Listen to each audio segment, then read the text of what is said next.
The smoke still haunted Lance's dreams. 3 years had passed since that night, but he could still hear the screams echoing in his memory. The lizard men had been using the barn to house their families at the military outpost. Women and children huddled together in the dark, unaware of what was coming. When his commanding officer had ordered him to torch the building, Lance had refused without hesitation. "They're children, sir. This isn't war, it's murder." Those words had cost him everything. His rank, his reputation, and his future in the church where he'd once dreamed of serving as a priest. The military had labeled it insubordination and sent someone else to do the job while Lance was forced to stand there and watch. The flames had consumed the building quickly, and the screams had lasted far too long before falling silent. The demotion came the next day.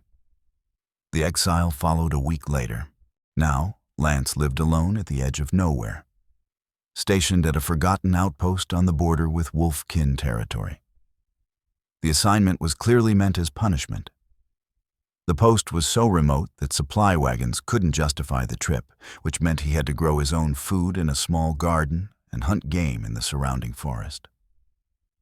Every 6 months, a courier came by to collect the reports Lance dutifully wrote, though he suspected they went straight into a filing cabinet somewhere, unread. After all, the Wolf-kin hadn't been a threat in decades, so nobody really cared what happened out here. The solitude was its own kind of prison, but at least it gave him time to think. Time to question the teachings he'd once accepted without doubt. Lance stood up from his garden and wiped the dirt from his hands, squinting up at the afternoon sky. The patrol route would take about 3 hours if he kept a steady pace. He grabbed his worn pack, checked that his sword hung properly at his hip, and headed into the forest. The trees were thick in this part of the borderlands, old growth that filtered the sunlight into scattered golden patches on the forest floor. His boots crunched softly against fallen leaves and pine needles as he walked his usual route, eyes scanning for any signs of disturbance. Not that he ever found anything. The most exciting thing that had happened in the past year was spotting a family of deer. That's why he almost walked right past the figure lying at the base of the cliff. Lance's hand dropped to his sword hilt instinctively, but he didn't draw the blade. The person wasn't moving. As he approached more carefully, the details became clearer. Silver hair was splayed across the rocks in a messy halo, and a young woman lay crumpled in an unnatural position. 2 white wolf ears were pressed flat against her head, and he could just make out the edge of a fluffy tail beneath her. A Wolf-kin woman, unconscious and badly hurt. Lance knelt beside her and checked for breathing. Her chest rose and fell steadily, but her breaths were shallow. Her left leg was bent at completely the wrong angle, definitely broken. When he glanced up at the cliff face above, he could see disturbed earth and broken branches marking where she'd tumbled down. Something had been chasing her up there, and she'd run right over the edge. The smart thing to do would be to report this in his next dispatch. The safe thing would be to leave her here and continue his patrol as if he'd never seen her. After all, getting involved with the Wolf-kin could complicate an already complicated situation. But Lance looked at her face, peaceful despite the pain she must be in, and knew he couldn't walk away. She couldn't be much older than 18 or 19. She was young, vulnerable, and dying. He'd already stood by once while innocent people suffered and died. He'd sworn to himself that he would never do that again, no matter the cost. "All right, let's get you somewhere safe," Lance said quietly, more to himself than to the unconscious girl. He pulled rope from his pack and carefully fashioned a temporary splint for her leg, binding it as gently as possible to keep the bone stable. She stirred slightly when he touched the injury, making a small sound of pain. But she didn't wake. Once the splint was secure, he very carefully slid his arms beneath her and lifted her up. She was lighter than he'd expected, and her body was warm against his chest. Her wolf ears twitched slightly as he adjusted his grip. The walk back to his outpost took twice as long as usual, because Lance moved slowly and carefully to avoid jostling her broken leg. By the time his small cabin came into view, the sun was beginning to set, painting the sky in brilliant shades of orange and purple. His arms were aching from carrying her, but he didn't stop until he'd gotten her safely inside.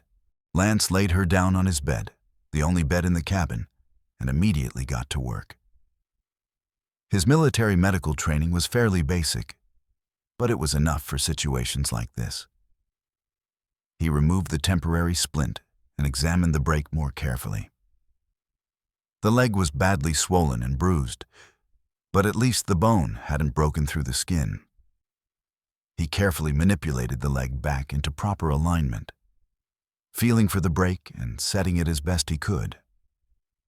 She whimpered in her sleep, and Lance felt something twist uncomfortably in his chest at the sound. I'm sorry, I know it hurts. Almost done, I promise, he murmured as he worked. Once the bone was set, he fashioned a proper splint from wooden slats and fresh bandaging, binding it securely, but not too tightly. Then he pulled his blanket up over her and stepped back to assess his handiwork. It looked good. The leg would heal properly if she stayed off it and let it rest. Lance dragged a chair over to the bedside and sat down heavily. In the lamplight, he could see her more clearly now. Her silver hair was matted with dirt and sweat, but it caught the warm glow beautifully. Her wolf ears, so strange to see on an otherwise human face, twitched occasionally in her sleep. A soft, fluffy white tail lay draped across the bed. The tip curled slightly inward. She looked so small and fragile lying there. What am I going to do with you? Lance asked the sleeping girl. She didn't answer, of course. But as Lance settled in for what would undoubtedly be a long night of monitoring her condition, he realized something strange. For the first time in 3 years of exile, he didn't feel quite so alone. The Wolfkin girl's breathing remained steady throughout the night, which Lance took as a good sign. He dozed fitfully in his chair, jerking awake every hour or so to check on her. When the first rays of dawnlight filtered through the window, he startled fully awake and found himself staring into a pair of wide, amber eyes. The girl was awake, and she looked absolutely terrified. Good morning, you're safe here. I found you at the bottom of a cliff yesterday. You fell and broke your leg pretty badly, but I've set it. You need to stay still and let it heal, Lance said carefully, keeping his voice as gentle and non-threatening as possible. The Wolfkin's ears flattened completely against her head, and her tail went rigid beneath the blanket. Despite her obvious pain and the splint immobilizing her leg, she looked like she was seconds away from trying to bolt. Hey, it's okay. I promise I'm not going to hurt you. You're in no danger here, Lance said, raising both hands slowly to show he wasn't holding a weapon.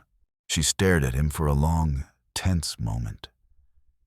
Her amber eyes searched his face carefully, looking for any hint of deception or malice. Lance held very still and kept his expression as open and honest as he could manage. Finally, her ears relaxed just slightly. You're human, she said softly. It wasn't quite an accusation, but it wasn't far off either. I am. My name is Lance. I'm stationed at this outpost to patrol the border. What's your name? The girl hesitated, clearly weighing whether or not she should tell him. After a long pause, she finally answered in barely more than a whisper. Naira. Naira. Lance repeated, offering her a small, genuine smile. That's a beautiful name. It's nice to meet you even if the circumstances aren't exactly ideal. Naira's tail shifted slightly beneath the blanket. It was such a tiny movement that Lance almost missed it. But it looked like the very beginning of a wag before she caught herself and went still again. It wasn't much, but it was a start. The first few days were awkward, to say the least. Naira barely spoke beyond the absolute necessities. She would answer Lance's questions about her pain level or whether she needed water, but she kept her responses short and her eyes averted. Her ears remained flat against her head most of the time, and her tail stayed rigidly still beneath the blanket. Lance couldn't blame her for being cautious. She was injured, alone, and completely at the mercy of a human soldier, a member of the race that had spent centuries treating her people as less than equals. Lance did his best to give her space while still taking care of her. He brought her meals 3 times a day. Simple fare like vegetable soup, bread, and whatever game he'd managed to hunt. He changed her water pitcher regularly and made sure she had enough blankets. He checked her splint twice daily to ensure it was still secure and that the swelling was going down. Through it all, he kept his movements slow and predictable, always announcing what he was doing before he did it. "I'm just going to check your leg now," he would say, or, "I brought you some soup. I'll set it here on the table next to you." gradually, over the course of the first week, Naira began to relax. Her ears weren't always pinned back anymore. Sometimes they would perk up curiously when Lance came into the room, or swivel toward him when he spoke. Her tail started moving occasionally too. Small, subtle movements that Lance learned to read. A slight swish meant she was thinking. A gentle sway meant she was content. Complete stillness meant she was nervous or uncomfortable. It was on the 8th day that she finally initiated a conversation. Lance had just finished checking her splint and was about to head back outside to tend to his garden when Naira's voice stopped him at the door. Why did you help me?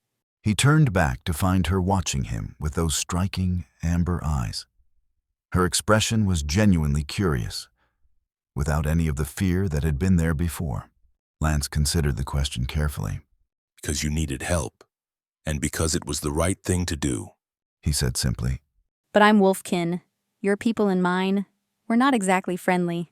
Naira said, as if this explained everything. "No, we're not," Lance admitted. He walked back over and sat down in the chair beside the bed. "But that doesn't mean I should leave someone to die just because of what they are.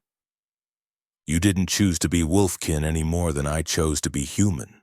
Naira's tail swished beneath the blanket, a thoughtful movement. The stories my father tells, he says humans hate us, that they think we're animals.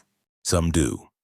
The church teaches that humans are superior to all other races, that we were chosen by the goddess to rule," Lance said honestly.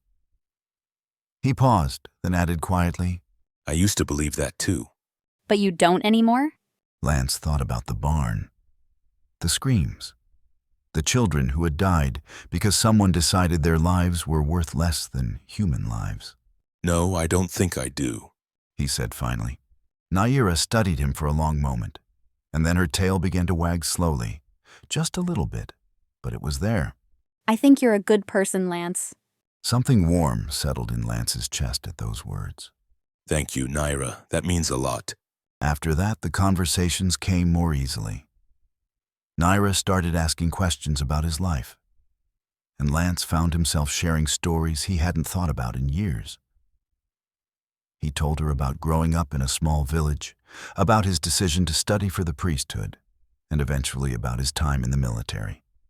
He kept the details of the barn incident vague, but she seemed to understand that something had happened that changed him in return. Naira told him about life in her village. She described the way the Wolfkin lived in harmony with the forest, how they celebrated the turning of the seasons, and the stories her father, the village chief, would tell around the evening fires. She spoke with such enthusiasm and joy that Lance found himself smiling as he listened. Her tail would wag excitedly when she talked about things she loved, and her ears would perk up and swivel as she gestured with her hands. We have this festival every spring. Everyone in the village gathers, and we dance and sing until the sun comes up. The children make flower crowns, and we feast on the first berries of the season. It's magical. She said one afternoon, her eyes bright with the memory. "That sounds beautiful," Lance said genuinely. It is. You should come see it sometime. I think you'd like it. Naira's tail wagged harder. Lance smiled at the invitation, even though he suspected it was given without much thought. "Maybe I will." The second week brought more progress. Naira was able to sit up in bed now without too much discomfort, and the swelling in her leg had gone down considerably. She still couldn't put any weight on it, but she could at least move around a bit more. Lance brought her books from his small collection, military treatises mostly, which she found boring, and a few old adventure novels that she devoured eagerly. It was while she was looking through his belongings for something new to read that she found the scripture. Lance, what is this? Naira's voice had a strange quality to it that made him look up from the pot he was stirring. She was holding a thick, leather-bound book with gilt edges. Lance felt his breath catch slightly. That's the scripture of the goddess, the holy text of the divine church. Naira's ears perked up with interest. She opened the book carefully and frowned at the pages. I can't read this. What language is it? Dragon tongue. It's an ancient language. Only priests and scholars learn to read it. Lance explained, walking over to sit beside the bed. Dragon tongue. Naira repeated, running her fingers gently over the foreign script. Then she looked up at him with those bright amber eyes. Will you read it to me? Lance blinked in surprise. You want me to read you scripture? Yes. I've always wanted to know more about the goddess. My people worship her too, you know, but we don't have any scriptures. We only know the basics that have been passed down through stories. Her tail started wagging enthusiastically. Lance felt something shift in his understanding of the world. You worship the goddess? The Wolfkin worship the goddess? Of course we do. The goddess created everything, didn't she? The land, the sky, all the creatures. Why wouldn't we worship her? Naira said, looking confused by his surprise. Lance sat back heavily in his chair, his mind racing. The church taught that the goddess had created humans to be her chosen people, superior to all others. The idea that the lesser races might also worship her, might also have a relationship with the divine, had never even been presented as a possibility. But now that Naira had said it, Lance realized something troubling. Where in the scripture did it actually say that the goddess only loved humans? Lance, did I say something wrong? Naira's voice was uncertain now. No, you didn't say anything wrong. I'm just thinking. Lance said quickly. He looked down at the scripture in her hands. I'd be happy to read it to you. What would you like to hear? Naira's face lit up, and her tail resumed its happy wagging. Start at the beginning. I want to hear it all. So Lance began to read. He started with the creation story, how the goddess had formed the world from chaos and filled it with life. Naira listened with rapt attention, her ears swiveling toward him to catch every word. When he described how the goddess had created the different races, each with their own gifts and purposes, Naira interrupted with excited questions. What does it say about the Wolfkin? Are we mentioned? Lance scanned the text and found the passage. It says, and she created the children of the wolf, swift and strong, guardians of the deep forests. To them she gave loyalty and courage and the wisdom to live in harmony with the wild places. Really? It says that? Naira's tail wagged so hard it made the blanket shift. It does? Lance confirmed, and he felt something settle into place in his mind. The scriptures spoke of all the races with reverence, describing the gifts the goddess had given to each. There was nothing in these passages that suggested humans were meant to be superior. If anything, the text seemed to suggest that each race had been given different strengths for different purposes. So where had the church's teachings about human supremacy come from? Lance continued reading. And as he did, he found himself seeing the familiar words in a new light. Passages he had read dozens of times before suddenly took on different meanings. When he reached the section about spreading the word of the goddess to all people, he paused. Go forth and carry my word to all the peoples of the world. Be as a light in the darkness that all my children might know my love. He read aloud. All the peoples, not just humans. Naira repeated softly. No, not just humans. Lance said, his voice barely above a whisper. They sat in silence for a moment, both processing what that meant. Then Naira reached out and gently touched his hand. Thank you for reading to me. This means more to me than you know. Lance looked up and met her eyes, and he saw something there that made his heart skip. Genuine warmth, trust, and something else he couldn't quite name. You're welcome, Naira. We can read more tomorrow if you'd like. Naira's tail wagged in agreement. And that night, Lance lay awake long after she'd fallen asleep, thinking about everything he thought he knew and wondering what else might be wrong. I'd like that very much. That night, after Naira had fallen asleep, Lance sat by the fire and stared into the flames. His entire understanding of his faith was being challenged, and it was both terrifying and exhilarating. For years, he had questioned the church's teachings in the privacy of his own mind. But now, with Naira lying in his bed and the scripture's words echoing in his thoughts, those questions were becoming impossible to ignore. What if the church had gotten it wrong? What if they had twisted the goddess's message to serve their own purposes? And if that was true, what else had they gotten wrong? By the third week, Naira was able to move around the cabin with the help of a crutch Lance had fashioned for her. She still couldn't put her full weight on the injured leg, but she could at least get out of bed and hobble around a bit. The first thing she did with her newfound mobility was insist on helping with the housework. You've been taking care of me for weeks. Let me do something useful. She said, her tail swishing determinedly. Lance tried to protest, worried that she would overdo it and hurt herself. But Naira was having none of it. She started small, washing dishes, folding clothes, tidying up the small living space.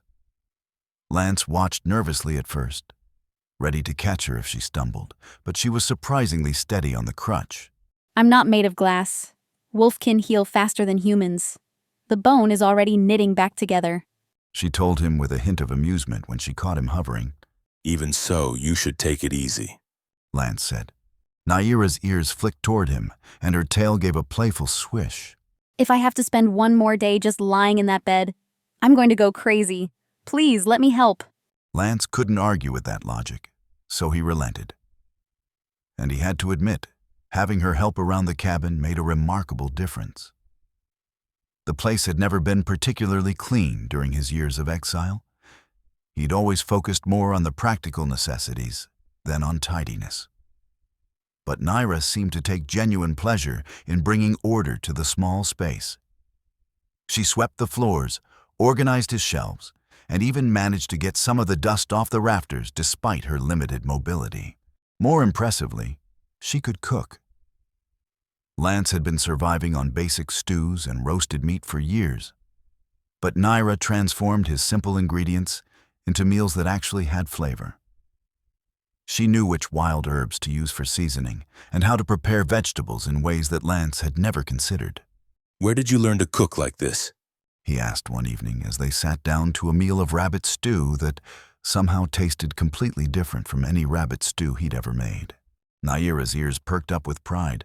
My mother taught me. She said that knowing how to make a good meal was an important skill. She paused, then added more quietly. She died when I was 12. A fever took her one winter. I'm sorry, Lance said gently. It's all right. It was a long time ago. But I still use her recipes. It makes me feel close to her, you know? Naira's tail swayed softly. Lance nodded, understanding completely. My mother taught me how to grow vegetables. That's why I have the garden. Every time I'm out there working the soil, I think of her. They shared a moment of comfortable silence, and Lance realized how easy it had become to talk to Naira.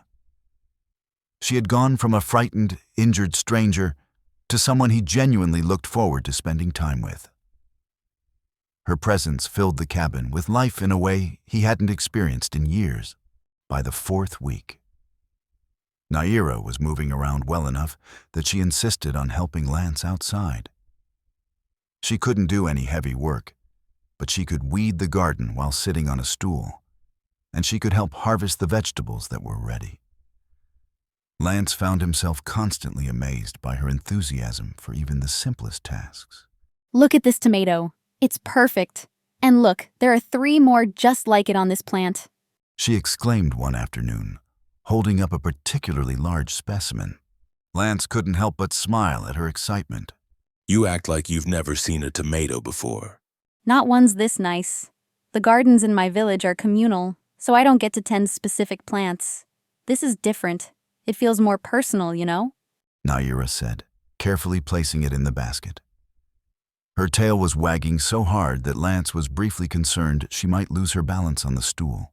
I do know. There's something satisfying about growing your own food, Lance said, crouching down to pull a few weeds near where she was sitting. Naira watched him work for a moment, and when Lance glanced up, he found her studying him with an expression he couldn't quite read. Her tail had slowed to a gentle sway. What? He asked. Nothing. I was just thinking that you're different from what I expected a human to be like. She said, but there was a small smile on her face. Different how? Kinder. More patient. Her ears twitched, and she looked away, suddenly seeming a bit shy. And you have nice hands. Strong but gentle. Lance felt heat creep up his neck at the unexpected compliment. Thank you, I suppose. Naira's tail started wagging again, and she went back to examining the tomato plants with renewed focus, though Lance thought he could see a bit of color in her cheeks. The days fell into a comfortable rhythm. Lance would wake early and check his patrol route, then return to find Naira already up and preparing breakfast. They would eat together while discussing what needed to be done that day.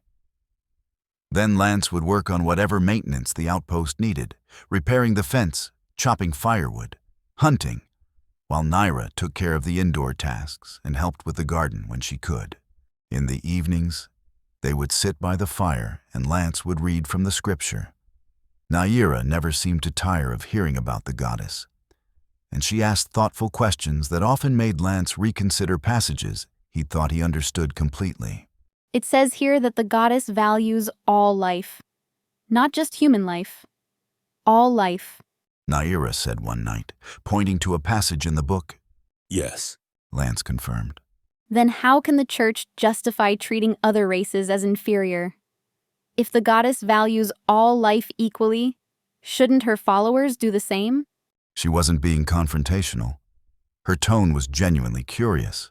Lance had been wrestling with that exact question for weeks now.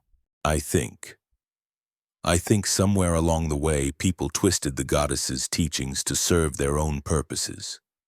They took the idea that humans were meant to spread her word and turned it into humans being inherently superior. That's sad. To take something beautiful and turn it into something that causes pain. Naira said softly. Her tail had gone still. It is, I'm sorry, for what my people have done to yours. Lance agreed. Then more quietly, Naira looked up at him, and her amber eyes were warm in the firelight. You're not responsible for what others have done. Lance, you can only be responsible for your own actions. She reached over and placed her hand on his. And your actions have been nothing but kind. Lance found himself very aware of the warmth of her hand on his, of how close they were sitting, of the way the firelight made her silver hair glow. His heart was beating faster than it should have been. I should check the fire. Make sure we have enough wood for the night, he said, pulling his hand back and standing up a bit too quickly. If Naira noticed his sudden awkwardness, she didn't comment on it.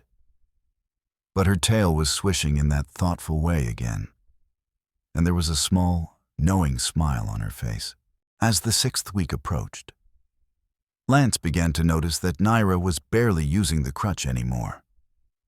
She moved around the cabin with confidence, and while she still favored the injured leg slightly, she was clearly well on her way to a full recovery. This should have made him happy.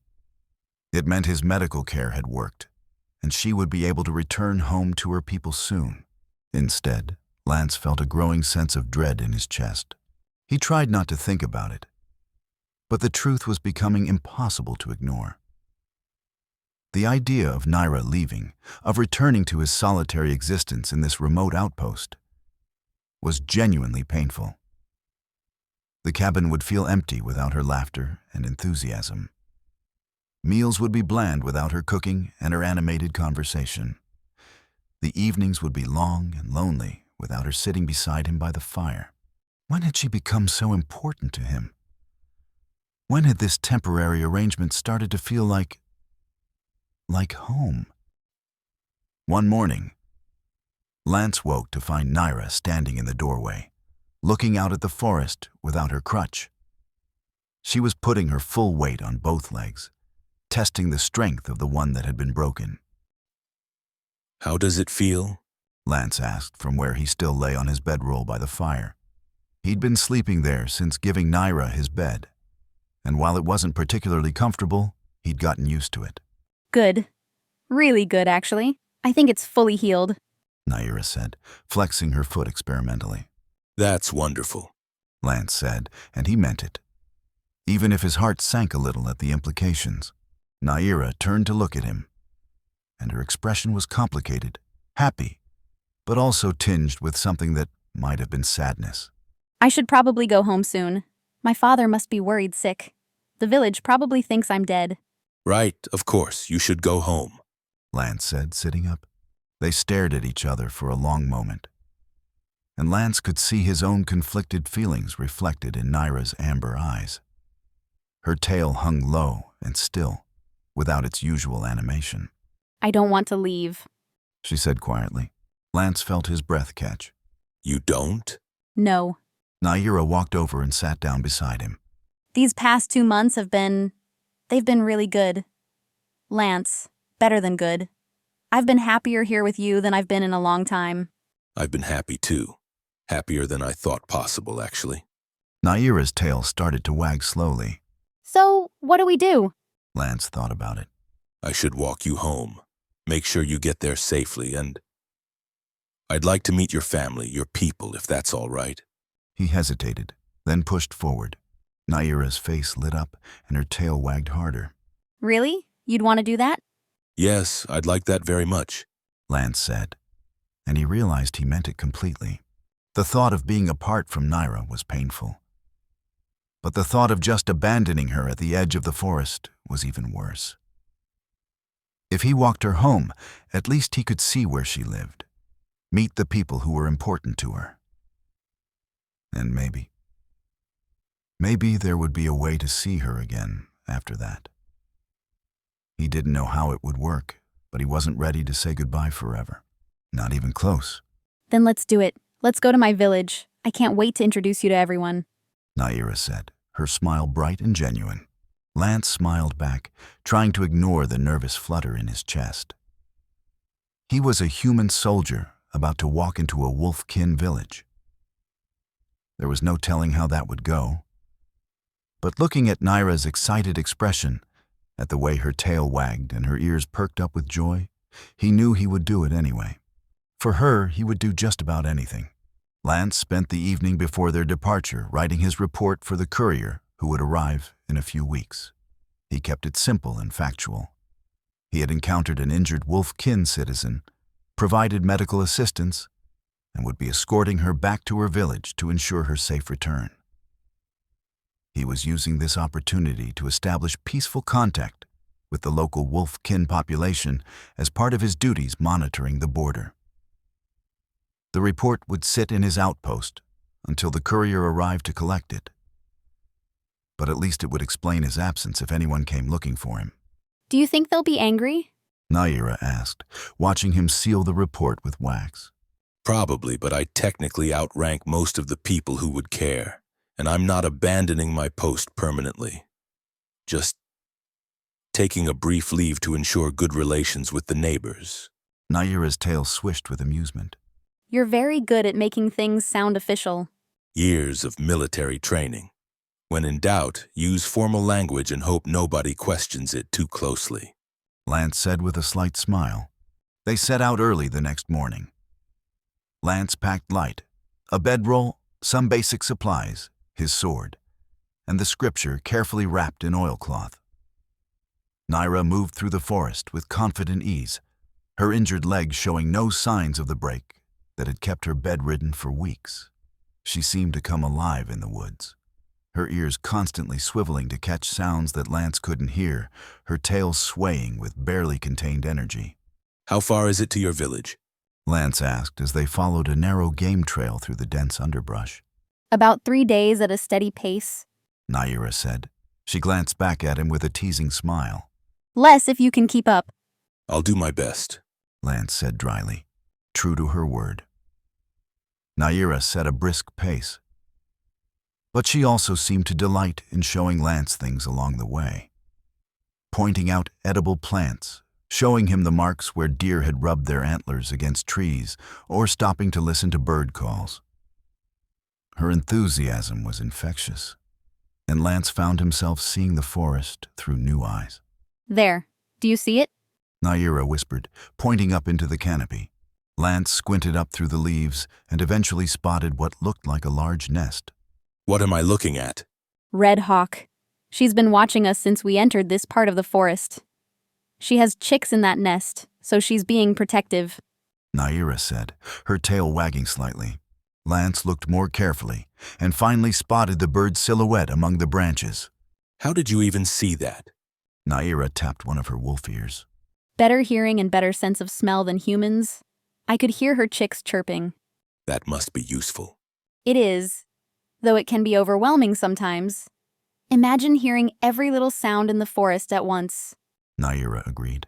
They walked in comfortable silence for a while, and Lance found his eyes drawn to Naira as she moved through the trees. There was something graceful about the way she navigated the forest, as if she were part of it rather than just passing through. Her silver hair caught the dappled sunlight, and her tail swayed in rhythm with her steps.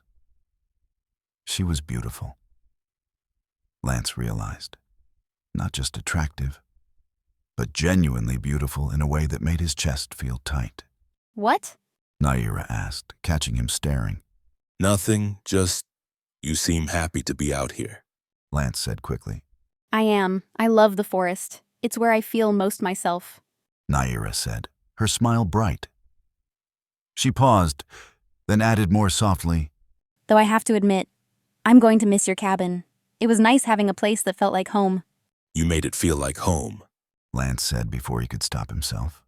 Naira's ears twitched, and her tail started wagging faster. She looked away, but Lance could see the pleased smile on her face. You say things like that and make my heart do funny things. Lance felt his own heart do a funny thing at those words. Is that bad? No, it's not bad at all. Naira said, glancing back at him with amber eyes that seemed to glow in the forest light. They made camp that first night in a small clearing beside a stream. Lance gathered firewood, while Naira caught fish with an ease that spoke of years of practice. She waded into the shallows, perfectly still, and then her hands would dart out faster than Lance could follow, coming up with a wriggling fish. Show off. Lance called out with a grin. Naira laughed, her tail wagging as she held up her third catch. Jealous? Maybe a little. They cooked the fish over the fire, and as the sun set and the stars came out, they sat close together for warmth. The forest came alive with night sounds. Owls hooting, insects chirping, the distant howl of a wolf that made Naira's ears perk up. Friend of yours? Lance asked. Cousin, actually, that's Koro. He's probably out hunting. Naira said with amusement. Lance blinked. You can tell who it is just from the howl? Of course. Can't you tell people apart by their voices? I suppose that's fair. Lance admitted. Naira shifted closer, and Lance became very aware of the warmth of her shoulder against his. Lance? She said quietly. Yes? Thank you. For everything.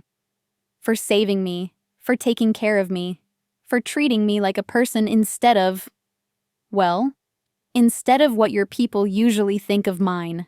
Lance turned to look at her, and in the firelight, her expression was open and vulnerable. Naira, But before he could finish, she leaned in and pressed her forehead against his shoulder. It was a simple gesture, but it felt intimate in a way that made Lance's breath catch. Her wolf ears brushed against his neck, soft and warm. You're a good man. Lance, I hope you know that. She murmured. Lance carefully put his arm around her shoulders, and she settled against him with a contented sigh. Her tail draped across his lap, swaying gently. They sat like that for a long time, watching the fire burn down to embers, neither of them willing to break the moment.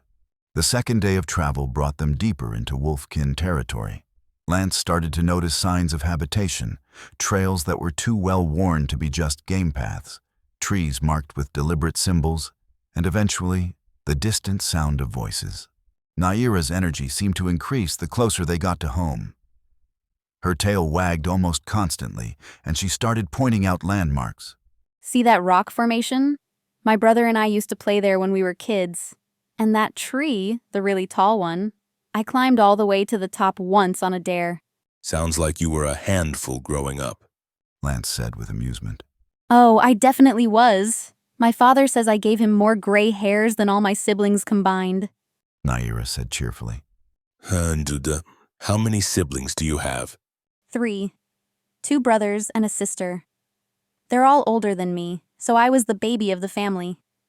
They're probably going to be insufferable when they find out I'm alive. Lance could hear the affection in her voice despite the complaint. You miss them. I do. I miss everyone. My friends, my family, the whole village. You're going to love it, Lance. Everyone is so warm and welcoming. Well, Naira admitted. She paused.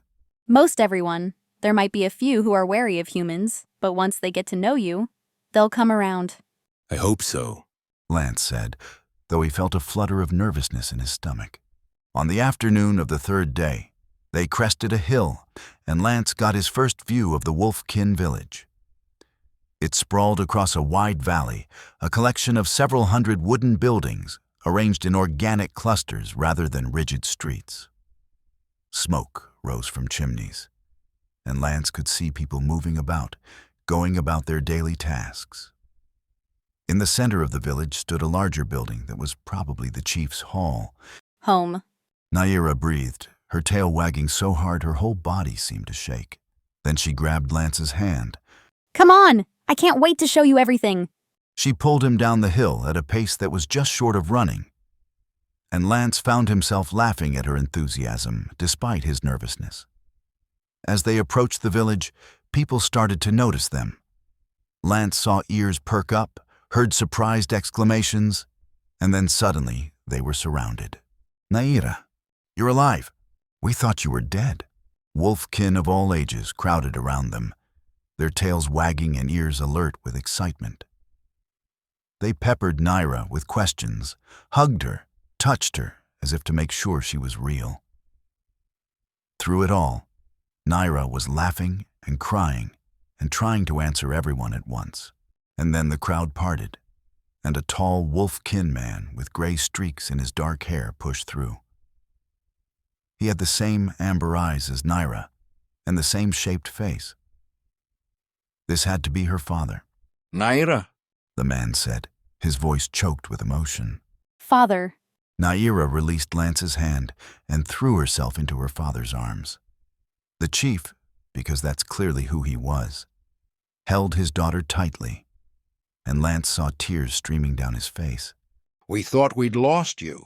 We found tracks, the monster that was chasing you, and then nothing. We searched for days. I fell. Off the cliff near the eastern border. I broke my leg badly. I would have died if Lance hadn't found me. Naira said, pulling back to look at her father. That's when the chief seemed to notice Lance for the first time.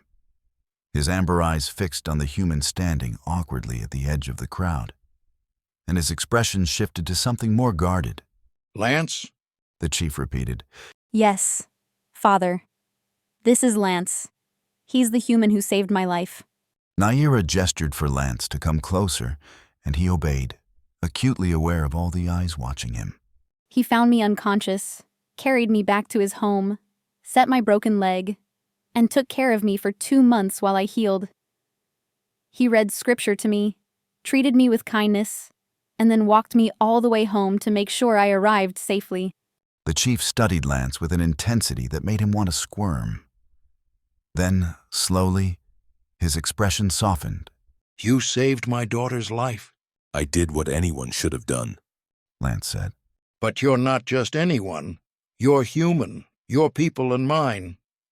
Well, the fact that you helped her instead of harming her says much about your character. The chief said. He extended his hand. I am Kale, chief of the Silver Moon clan. You are welcome in our village, Lance. Lance shook the offered hand, relief washing through him. Thank you, Chief Kale. I'm honored. Kale smiled, but there was something calculating in his eyes that Lance couldn't quite read. Naira, why don't you tell me exactly how long you stayed with Lance? 2 months, maybe a bit longer. I lost track of time while my leg was healing. Kale's eyebrows rose slightly. 2 months? Living in his home? Well, yes, I couldn't exactly travel with a broken leg and… Naira said. She stopped abruptly, her eyes going wide. Oh no. What? Lance asked, confused by her sudden change in demeanor. Kale's smile had taken on an amused quality. It seems, my dear daughter, that you've forgotten about our common law marriage customs.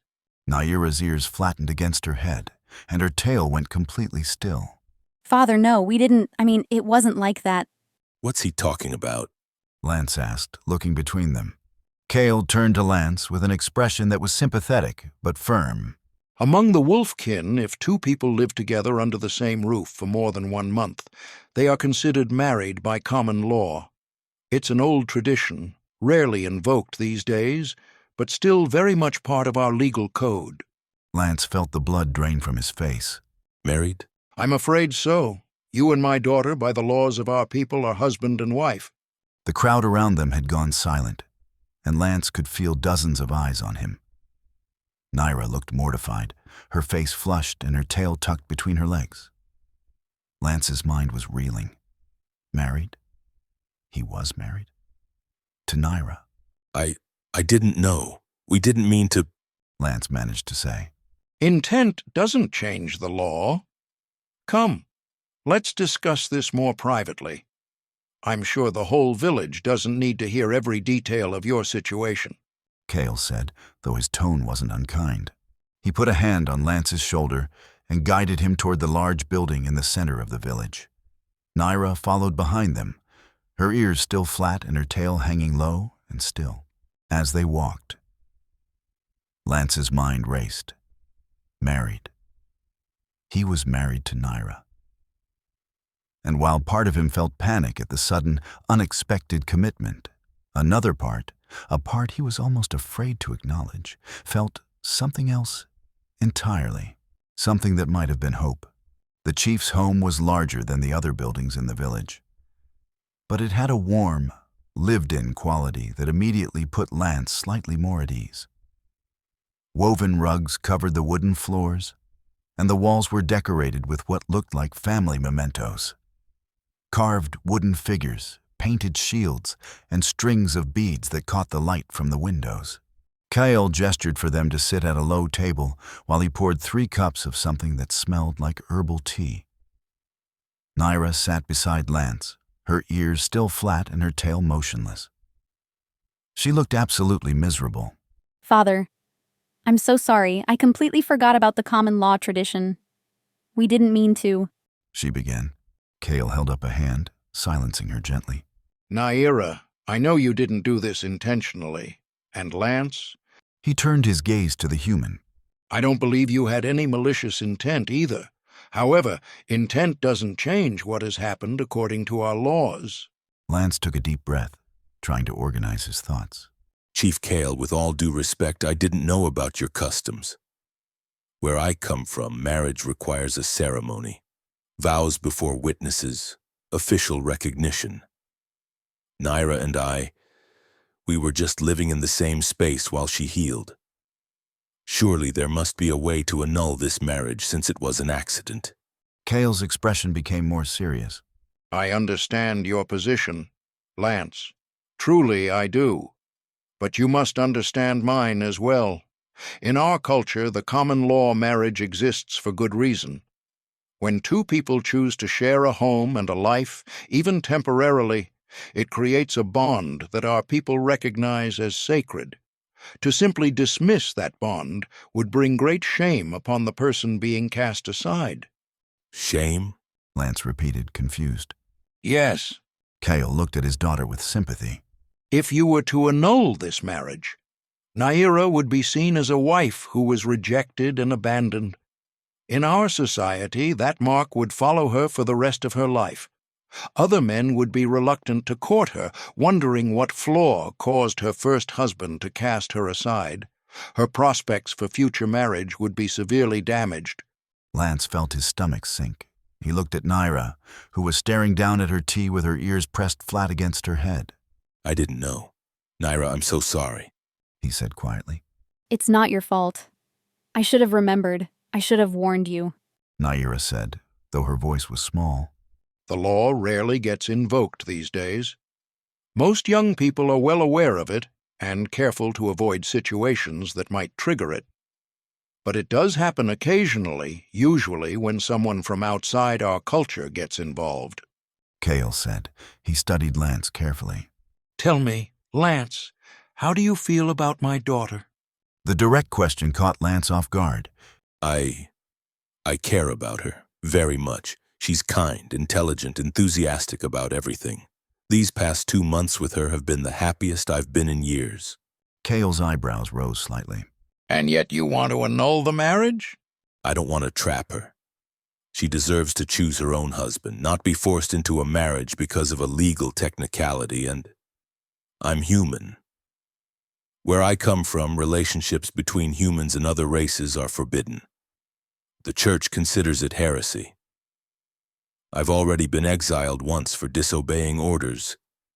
If I return home as the husband of a wolfkin woman, they'll excommunicate me for certain. Possibly worse. Lance said firmly. He hesitated, then continued. Then don't go back. Kyle said simply. Lance blinked. What? Don't go back to the humans. Stay here, with Naira, with us. Kyle repeated. He leaned forward, his amber eyes intense. Lance, you saved my daughter's life. You treated her with kindness and respect when you could have easily left her to die or worse. You've shown yourself to be a man of honor and compassion. I would be proud to call you my son-in-law. Father.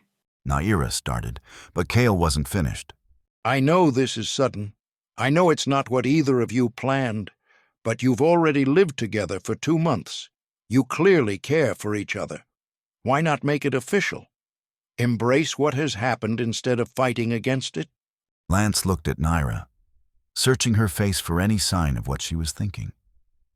Her ears were still flat, but now she was looking back at him with those amber eyes, and he could see a mix of emotions there. Embarrassment, uncertainty, and something that might have been hope. What do you want, Naira? This affects you more than anyone. What do you want to do? Lance asked softly. Naira's tail twitched slightly, the first movement it had made since they'd entered the house. She started, then stopped. She took a deep breath and tried again. I don't want you to feel trapped. Lance, I don't want you to stay if you don't want to be here. But I don't want you to leave. Her voice dropped to barely above a whisper. Lance felt something in his chest tighten and then release. I don't want to leave either. When I thought about you going back to your village without me, it felt wrong. Like I was losing something important. Naira's ears perked up slightly, and her tail gave a small tentative wag. Kyle watched this exchange with what looked like satisfaction. Then here's what we'll do. You are married by our laws, whether you intended it or not. That cannot be changed without bringing shame upon Naira. However, I can give you both time to adjust to this new reality. We'll hold a formal reception in 3 days' time to present you to the village as a married couple. This will make the marriage official in the eyes of our people and ensure that Naira's honor is protected, he said, his tone becoming more businesslike. A reception? Naira said, her ears perking up more. Yes, a celebration to welcome Lance into our family and our community. Cale smiled at his daughter. You deserve that much, at least. A proper celebration of your marriage, even if it came about in an unconventional way. That's very generous, Lance said, though his head was still spinning from how quickly everything was moving. In the meantime, you'll both stay in the house we keep for visiting dignitaries. It's not far from here, and it will give you privacy to discuss your situation and figure out how you want to move forward. It would be improper for a married couple to live under their father's roof, after all. Cale continued. Naira's face flushed slightly at that. and her tail started wagging a bit faster. Eilun, Chief Kale, I appreciate your understanding and your hospitality. I need some time to process all of this, but I promise I'll do right by Naira. She deserves nothing less. Lance struggled to find the right words. That's all I ask. Now let me show you to your new home. Kale said, standing up. The dignitary house was a modest building on the edge of the village, surrounded by flowering bushes that filled the air with a sweet scent. Inside, it was simple but comfortable. A main room with a fireplace, a small kitchen area, and a bedroom with a large bed covered in soft furs. One bed, one bedroom. Lance and Naira stood in the doorway of that bedroom, both of them suddenly very aware of the implications. I can sleep on the floor or in the main room. I don't want you to be uncomfortable, Lance offered quickly. It's fine. We've been living together for 2 months already. What's a few more nights? Naira said, though her voice was a bit strained. But this was different, and they both knew it. Before, Naira had been injured and sleeping in Lance's bed out of necessity while he slept by the fire. Now they were supposedly married, and there was an expectation, unspoken but present, about what that meant. They prepared for bed in awkward silence. Lance stepped outside while Naira changed into a sleeping shift, and when he came back in, she was already under the furs, positioned firmly on one side of the bed with her back to the center. Lance changed into his own sleeping clothes and carefully climbed into the other side, leaving as much space between them as physically possible. They lay there in the darkness, both of them staring at opposite walls, neither one speaking. Finally, Naira broke the silence. This is ridiculous. What is? Lance asked. This. Naira rolled over to face him, though in the darkness he could barely make out her features. We've spent the last 2 months talking about everything under the sun. We've shared meals, worked together, read scripture together, and now we're lying here acting like strangers. To be fair, 2 hours ago we weren't married, Lance said. Apparently we've been married for over a month. We just didn't know it. Naira pointed out. Lance had to concede that point. He rolled over to face her as well, and as his eyes adjusted to the darkness, he could see the outline of her face and the glint of her amber eyes. How are you handling all of this? Naira was quiet for a moment. Honestly, I'm terrified. Not of you, She admitted. but of everything. This morning, I was just bringing you home to meet my family. Now I'm your wife, and in 3 days we're having a reception in front of the entire village. It's overwhelming. She added quickly. I know exactly what you mean. This morning I was just a soldier escorting someone home. Now I'm married to the chief's daughter and apparently living in Wolfkin territory permanently. Do you regret it? Finding me? Helping me? Naira asked, and Lance could hear the vulnerability in her voice. No, never. These past 2 months they've been the best months of my life, Naira. You brought light and warmth into a place that had been cold and lonely for years. Even with everything that's happened today, I don't regret a single moment. Lance said without hesitation. He struggled to find the right words. He heard Naira's breath catch, and then she shifted closer to him. Not touching, but close enough that he could feel her warmth. I don't regret it either. I know this isn't how either of us expected things to go, but, Lance, I meant what I said earlier. I don't want you to leave. These past 2 months, getting to know you, spending time with you, I've been happier than I've ever been. She said softly. Lance's heart was beating faster now. So what do we do? I think we accept what's happened and see where it goes. We don't have to figure everything out tonight. We can take it one day at a time. We already know we enjoy each other's company. We already know we can live together peacefully. The rest? We can figure out the rest as we go. Naira paused, gathering her thoughts. That seems reasonable. Lance said, surprised by how much the idea appealed to him. The panic he'd felt earlier was fading, replaced by something that felt almost like excitement. He was married to Naira. To this bright, enthusiastic, kind-hearted woman who made him laugh and challenged his thinking and made him want to be a better person. There were certainly worse fates. Lance? Naira's voice was tentative now. Yes? Would it be all right if I moved closer? I promise I'm not trying to. You're warm and I feel safe with you and. Yes, you can move closer. Lance interrupted her rambling gently. Naira shifted toward him, and Lance carefully put his arm around her. She settled against his chest with a contented sigh, her head tucked under his chin. Her wolf ears tickled his neck slightly, and he could feel her tail drape across his leg. She was warm and soft, and she smelled faintly of flowers and forest earth. Is this okay? She asked, her voice muffled against his chest. This is perfect, Lance said, and he meant it. Naira's tail started wagging slowly, and Lance felt her relax completely against him. Good night, husband, she said, and he could hear the smile in her voice. Lance couldn't help but smile himself. Indeed. Good night, wife. As he lay there in the darkness, with Naira in his arms. Lance thought about how drastically his life had changed in just a few short hours. He was married. He was living among the wolf kin. He had effectively abandoned his post and his people, and somehow he was completely at peace with all of it. The next morning, Lance woke to find Naira already up and moving around the small kitchen. Sunlight streamed through the windows, and the smell of something cooking made his stomach growl. He sat up and found Naira at the stove, her tail swaying contentedly as she worked. Good morning. I found some eggs and vegetables. I hope you're hungry, she said brightly, glancing over her shoulder at him. Starving. You didn't have to cook, Lance admitted, standing up and stretching. I wanted to. Besides, I like cooking for you. You always seem to enjoy what I make, Naira said. Her ears twitched happily.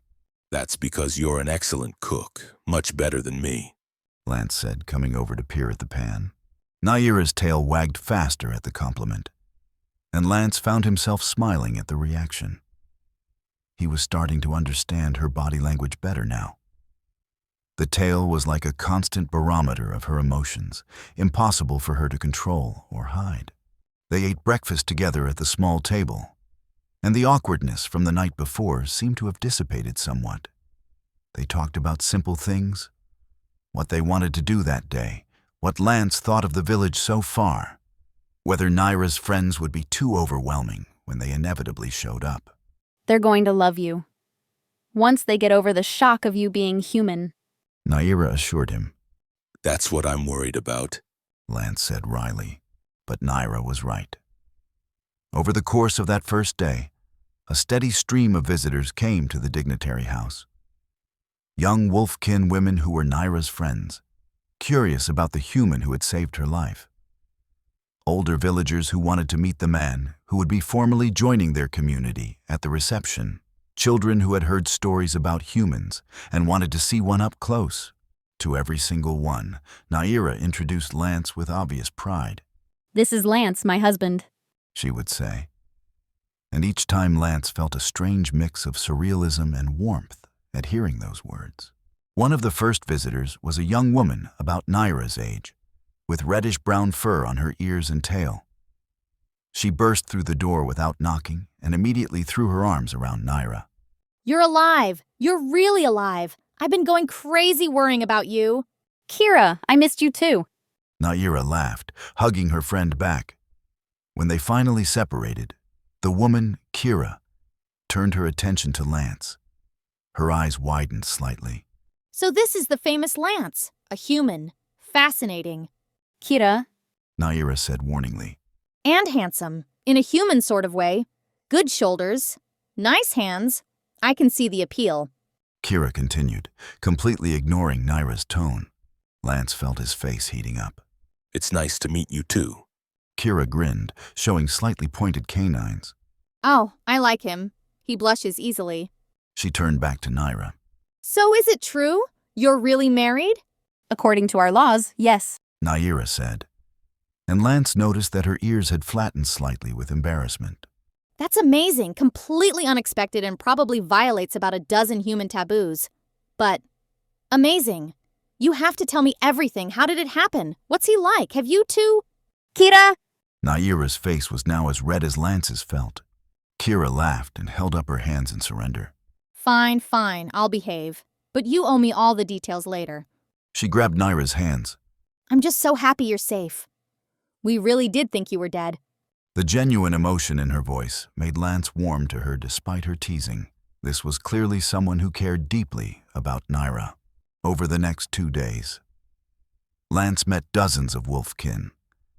Naira's brothers, tall, serious men who looked him up and down with protective big brother scrutiny before grudgingly admitting he seemed decent enough. Her sister, who was kinder and gave Lance a warm hug while whispering, "Thank you for saving her," in his ear. Friends from childhood who wanted to hear the story of how they met. Elders who asked thoughtful questions about his life and his beliefs. What struck Lance most was how welcoming they all were. Yes, there was curiosity about him being human. Yes, there were some who kept their distance, clearly uncomfortable with his presence. But the overwhelming response was acceptance. They saw that Naira cared for him and that he had saved her life, and that was enough for them to give him a chance. This would never happen in reverse. If I brought you to a human town, they wouldn't be kind, Naira. Lance said quietly one evening as they walked through the village. The sun was setting, painting the sky in brilliant oranges and purples. Naira's tail swished thoughtfully. I know, I've heard the stories. But that's their loss, not ours. We choose to judge people by their actions and their character, not by what race they were born into, She said. The goddess would approve. Lance said. Naira smiled and slipped her hand into his. Then we're doing something right. Lance looked down at their joined hands, her smaller one fitting perfectly in his, and felt something settle in his chest. Yes, he thought. They were definitely doing something right. On the 3rd day, the village was transformed. Colorful banners were strung between buildings, long tables were set up in the central square, and the smell of cooking food filled the air. Everyone was preparing for the reception, and the excitement was palpable. Naira was a bundle of nervous energy all morning. She changed her outfit 3 times, fussed with her hair, and kept asking Lance if she looked all right. Her tail was in constant motion, betraying her anxiety. You look beautiful. Truly, Naira, you don't need to worry. Lance told her for the 4th time. She was wearing a traditional wolfkin dress, a flowing garment in pale blue that brought out the silver of her hair and the amber of her eyes. Her hair was adorned with small white flowers that matched the fur of her ears and tail. This is my wedding reception. I never thought I'd have one, and now that I am, I want it to be perfect, Naira said, wringing her hands. Lance caught her hands gently. It will be perfect because you're perfect. Everyone here loves you. Naira, they're excited to celebrate with us. Naira took a deep breath and nodded. You're right, I'm being silly. You're being human. Lance said, then paused. Well, Wolfkin, but you know what I mean. Naira laughed despite her nervousness, and her tail started wagging again. Thank you, Lance, for everything. Before Lance could respond, there was a knock at the door. It was time. The central square was packed with what had to be thousands of wolfkin. Every member of the village must have turned out for the celebration, along with visitors from neighboring communities. The crowd parted as Lance and Naira walked through, hand in hand, toward the raised platform where Chief Kale waited.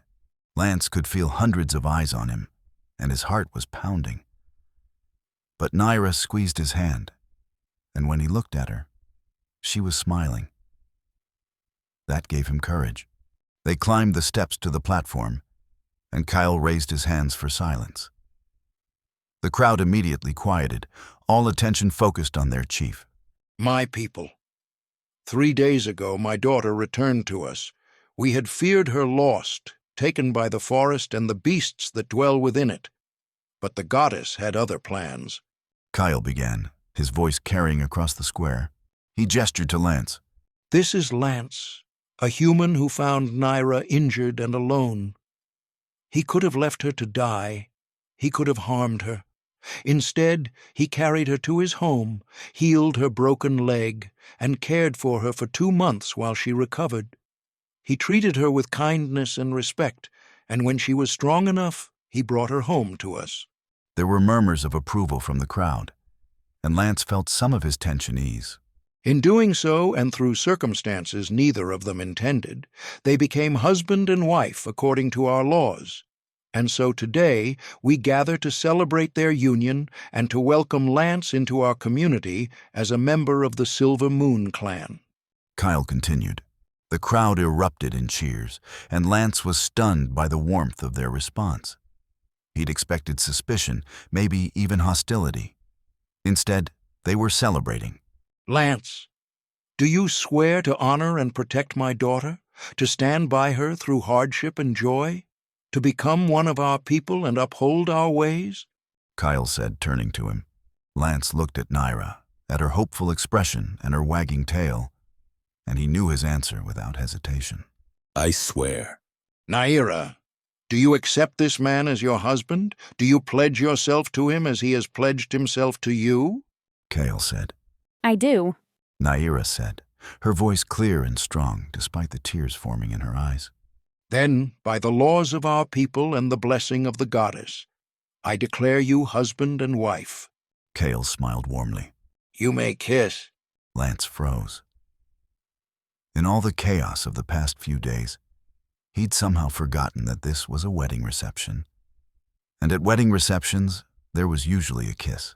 He turned to Naira and found her looking equally nervous. This would be their first kiss. They'd held hands, they'd slept in the same bed, but they'd never actually kissed. It's okay, we can do this. Naira whispered, so quietly that only he could hear. Lance nodded and gently cupped her face in his hands. Her skin was soft and warm, and her wolf ears twitched nervously. He leaned down slowly, giving her time to pull away if she wanted to. But she didn't pull away. Instead, she rose up on her toes to meet him when their lips touched. Lance felt something electric run through him. It was gentle at first, tentative, both of them learning the shape of each other. But then Naira's hands came up to rest on his chest, and the kiss deepened naturally. She tasted like honey and sunshine, and Lance felt his heart racing. When they finally pulled apart, both slightly breathless, the crowd roared with approval. Naira's face was flushed, her eyes bright, and her tail was wagging so hard it was almost a blur. Wow. She said softly. Yeah, wow. Lance agreed, still a bit dazed. Kale was grinning widely. Ladies and gentlemen, I present to you Lance and Naira, husband and wife. More cheers erupted, and then they were being ushered to a small table set up on the platform, positioned so everyone could see them. The celebration began in earnest. Music, dancing, and more food than Lance had seen in years. People came up to their table throughout the evening to offer congratulations and well wishes. Children presented them with flower crowns they'd made. Elders offered blessings in the old language. Friends of Naira's told embarrassing stories from her childhood that made her ears flatten with mortification while her tail betrayed her amusement. Lance found himself laughing more than he had in years. The joy was infectious, and the Wolfkin's enthusiasm for celebration was overwhelming in the best possible way. He tried foods he'd never tasted before, listened to music that made his feet want to dance, and watched as Naira glowed with happiness beside him. As the night wore on, Naira started to flag. She'd been running on nervous energy all day, and now exhaustion was catching up with her. Her head began to droop, and she kept blinking heavily as if trying to force herself to stay awake. I think someone's had enough excitement for one day, Lance said gently. No, I'm fine. This is our reception. We should stay until... Naira protested, even as she stifled a yawn. She didn't finish the sentence because her eyes simply closed and her head came to rest on Lance's shoulder. Lance smiled and carefully stood up, lifting Naira into his arms. She made a small sound of protest, but didn't wake. Her tail draped over his arm, swaying slightly even in sleep. Cale came over with an amused expression. She always did burn bright and fast. Even as a child, she would wear herself out completely and just collapse wherever she was. I'll get her home. Lance said. Good man. Welcome to the family, son. Kyle said, patting him on the shoulder. The walk back to the dignitary house was peaceful. The celebration continued behind them, but the sounds faded as they moved away from the square. Naira was warm and soft in his arms, her breathing deep and even. Lance looked down at her sleeping face and felt a surge of affection so strong it almost took his breath away. This was his wife. Somehow, impossibly, this wonderful woman was his wife. He managed to get the door open without waking her and carried her to the bedroom. Very carefully, he laid her down on the bed and pulled the furs up over her. She stirred slightly, mumbling something incoherent, but didn't wake. Lance sat on the edge of the bed for a moment, just watching her sleep.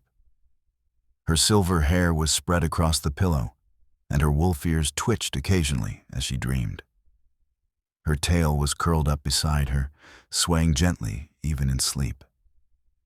She looked so peaceful, so content. This was his wife. Somehow, impossibly, this wonderful woman was his wife. He carefully removed his formal clothes and changed into something more comfortable for sleeping, moving quietly so as not to disturb her. Then he slipped into the bed beside her, staying on his side to give her space. Tonight had been their wedding reception. There were certain expectations about what came after. But Naira was exhausted, completely worn out from the excitement and celebration.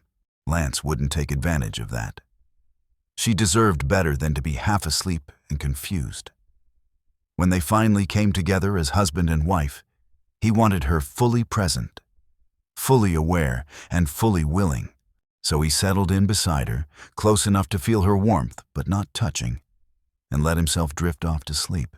Lance woke to someone shaking his shoulder. He blinked groggily and found Naira sitting up in bed beside him, and she did not look happy. Why didn't you? She started, then seemed to struggle with how to phrase it. Her ears were flat against her head, and her tail was lashing in agitation. We slept in the same bed all night. We had our reception. Everyone knows we came home together. And you didn't even try to... Naira. Do you not find me attractive? Is it because I'm wolfkin? Because I have ears and a tail?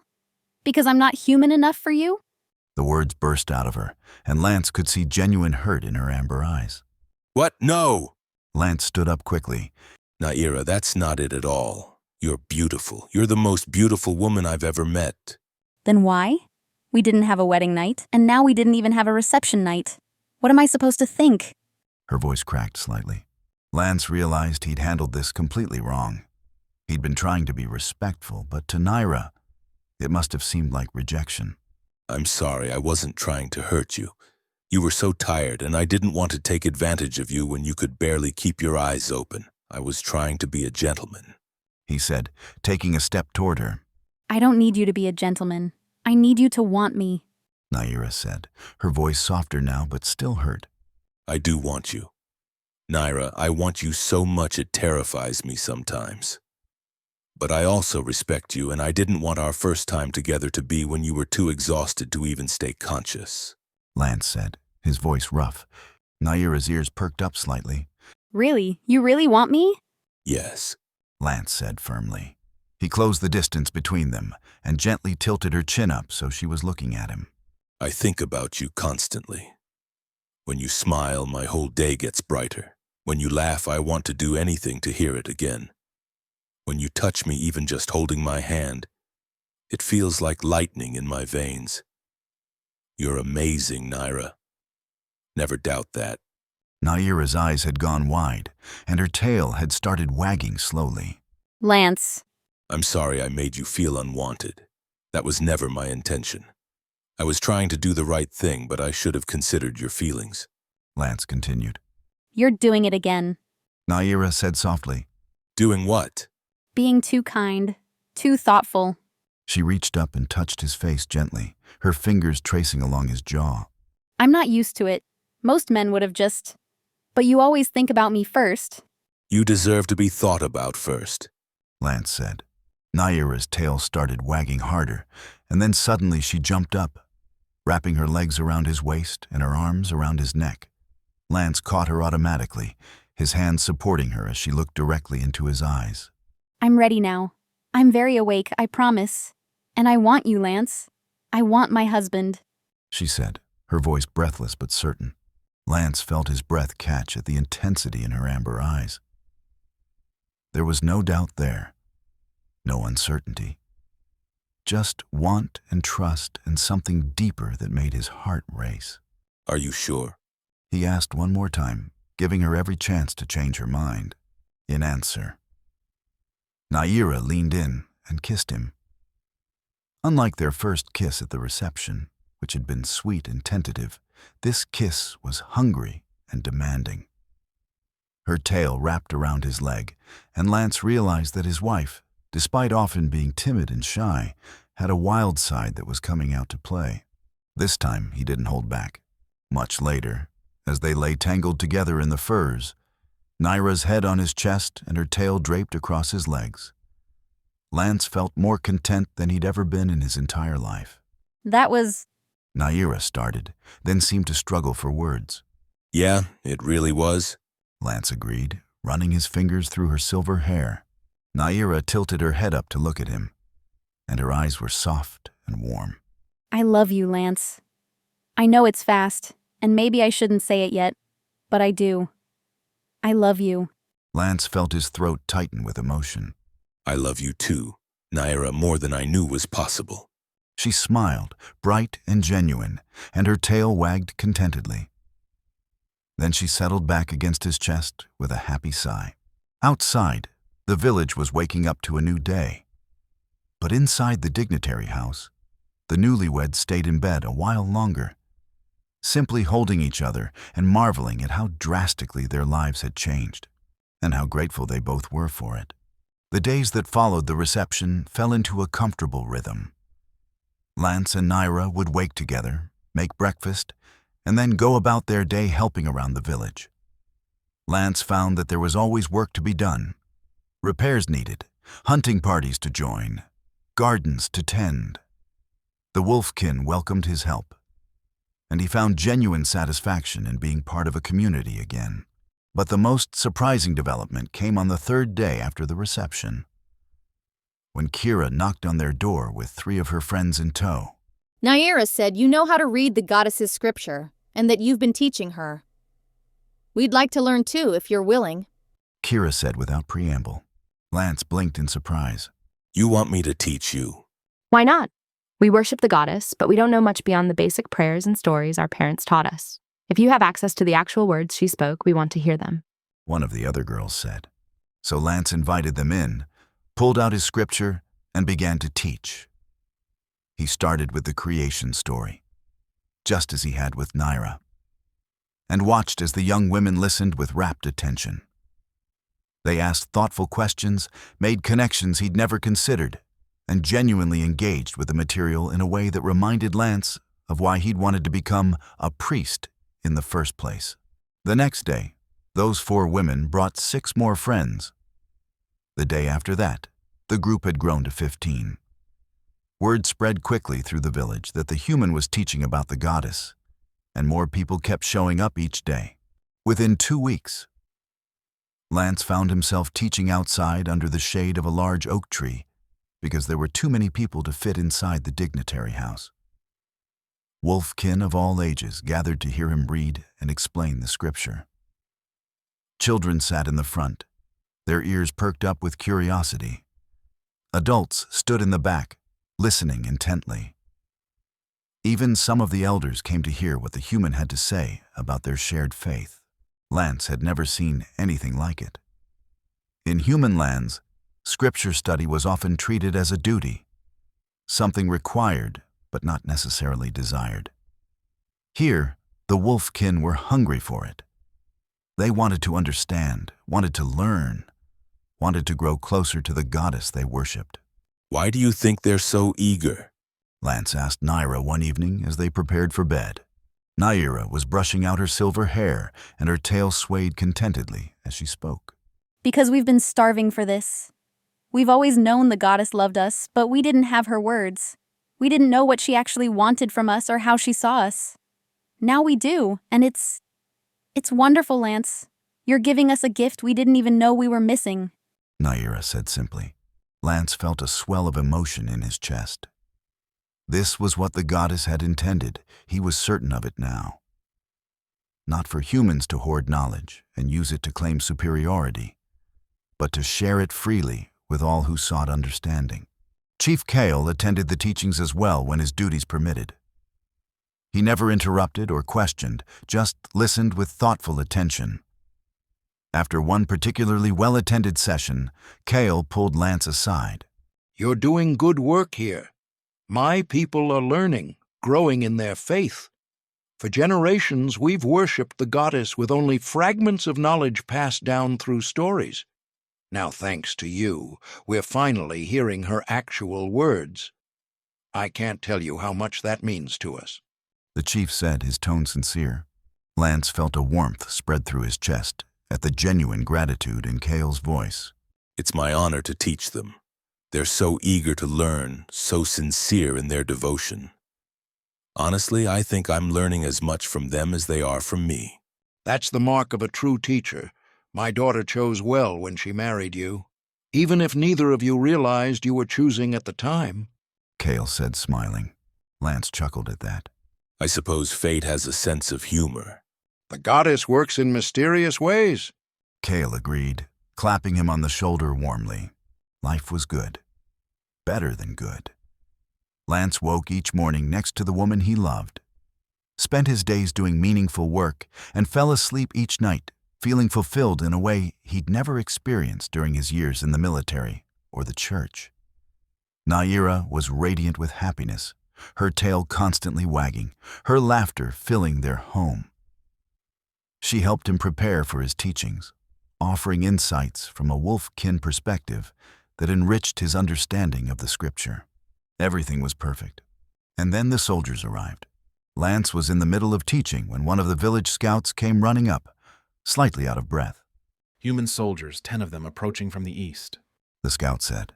The crowd of wolf-kin immediately tensed, ears going flat and tails stilling. Lance felt his own stomach drop. He'd known this was coming eventually. Someone would have found his report by now. But he'd hoped for more time. It's all right, I'll go talk to them. They're probably just checking on me, Lance said, trying to keep his voice calm. But Naira grabbed his arm, her amber eyes wide with fear.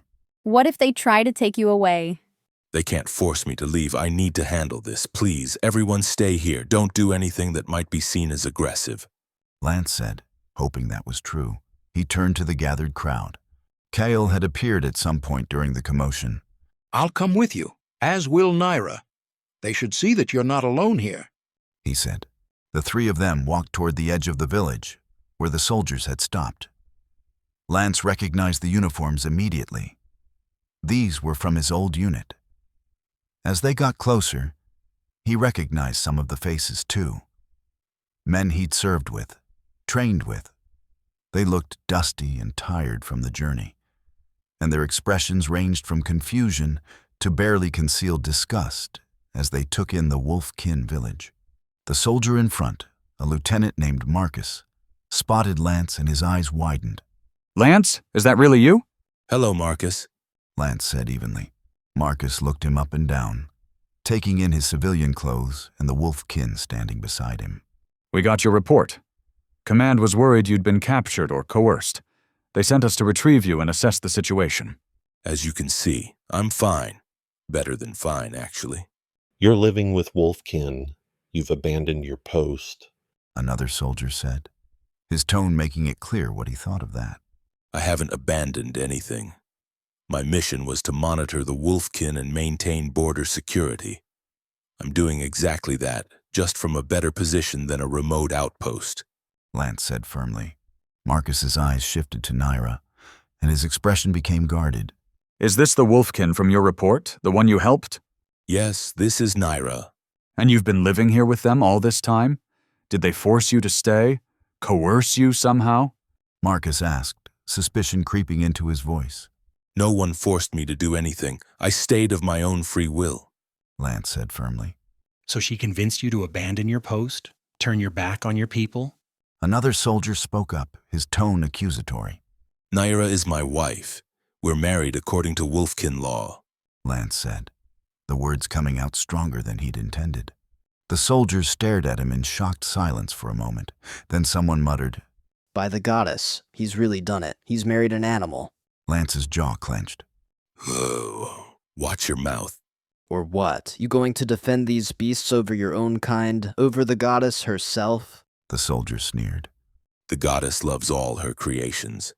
Something you'd know if you'd actually read the scripture instead of just listening to the church's twisted interpretation, Lance said, his voice hard. Marcus held up a hand, trying to calm the situation. Lance, I understand this is complicated, but you need to come back with us.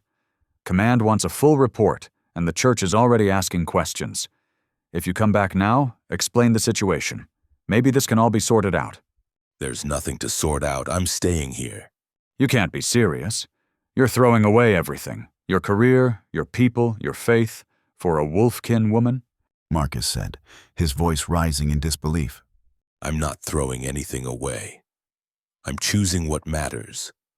And what matters is Naira, this community, and actually living according to the goddess's teachings instead of the church's corruption, Lance said. Naira's hand found his, squeezing tightly. He could feel her trembling slightly, and he knew she'd been afraid of exactly this, that he would choose his old life over her. I'm not leaving. This is my home now. These are my people. You can report that back to command, Lance said again, more firmly. Marcus looked at him for a long moment, and Lance could see the internal struggle in his old comrade's eyes. Finally, Marcus sighed. You always were stubborn. But Lance, they're going to call this desertion. They're going to say you've been corrupted, that you've turned your back on humanity and the goddess. Let them say what they want. I know the truth. And what truth is that? Another soldier asked mockingly. That the goddess created all races, not just humans. That her love extends to everyone who seeks her, regardless of whether they have wolf ears or lizard tails. That the church has twisted her message to justify cruelty and oppression. Lance's voice grew stronger as he spoke. I've spent the last few weeks teaching scripture to Wolfkin who are more devout, more sincere in their faith than most humans I've ever met. They're not animals or lesser beings. They're people just like us. The soldiers shifted uncomfortably, some looking away. Marcus studied Lance's face, then glanced at Naira and Kale. You really believe that? With everything I am, Lance confirmed. Marcus was quiet for a moment, then straightened up. You still technically outrank me. Lance, I can't order you to come back, but I have to report what I've seen here. I understand. Do what you have to do. For what it's worth, you look happier than I've ever seen you. Whatever else is going on here, that counts for something, Marcus said, his voice low enough that only Lance could hear. Lance nodded, acknowledging the small kindness. Marcus turned to his men. We're heading back. We've confirmed Lance is alive and unharmed. Mission accomplished. The soldiers began to turn away, but one of them called back. You're going to regret this. Lance, when the church hears about this, they'll excommunicate you for sure. Lance didn't respond. He just stood there with Naira's hand in his and watched the soldiers disappear back into the forest. Once they were out of sight, Naira threw her arms around him, burying her face in his chest. I was so scared you'd leave. I thought you might choose them over me, she said, her voice muffled against his shirt. Lance held her tightly, one hand stroking her silver hair. Never. I chose you, Naira. I chose us. Nothing is going to change that, he said firmly. Kair watched this exchange with approval. You've made a powerful enemy in the church, Lance. But you've also proven yourself to my people. You had a chance to leave, to return to your old life, and you chose to stay. That means more than you know. As they walked back to the village, Lance felt Naira's hand squeeze his again. He looked down at her and found her smiling up at him, her amber eyes bright with unshed tears of relief. Her tail was wagging so hard it was almost a blur. I love you. She said simply. I love you too, now and always. Ahead of them, the village was waiting. Lance could see dozens of wolfkin watching from a distance, concerned about what had happened. When they saw Lance walking back with Naira and the chief, relief spread through the crowd. Lance realized something in that moment. These people had been worried for him, not just about what the soldiers might mean for them, but genuinely concerned for his well-being. They'd accepted him as one of their own. He was home, truly home, and no church decree or military order was going to change that. The weeks that followed the soldiers' departure were both peaceful and productive. Word of Lance's choice to stay spread quickly through the village, and if there had been any wolf kin still uncertain about accepting a human into their community, that uncertainty vanished. He had been given a chance to leave and had chosen them instead. That meant everything. The scripture teachings continued to grow. What had started as a handful of curious young women under a tree had become a daily gathering of over 100 people. They came from Naira's village and from neighboring communities, eager to hear the goddess's actual words instead of the fragmented stories that had been passed down through generations. Lance found himself teaching twice a day now, once in the morning and once in the evening. Naira helped him prepare, discussing which passages to focus on and how best to explain concepts that the wolfkin might find confusing. She had a natural gift for understanding what her people needed to hear and how to present it in a way that resonated with them. We should build something more permanent, a proper place for teaching. The crowds are getting too large, and winter will be here in a few months. We can't have everyone standing outside in the snow. Kyle suggested one evening over dinner at Lance and Naira's home. An amphitheater, built into the hillside maybe, with benches carved from the stone. Lance suggested. Cale's eyes lit up. Exactly what I was thinking. We could start construction next week if you're amenable. I'd be honored, Lance said. Naira's tail wagged excitedly. This is really happening, isn't it? We're building something permanent. Something that will last for generations. Lance reached over and squeezed her hand. Yes, we are. The construction began the following week, and the entire village pitched in to help. Wolfkin were natural builders, and they worked with an efficiency and coordination that amazed Lance. Within 2 weeks, the basic structure was complete.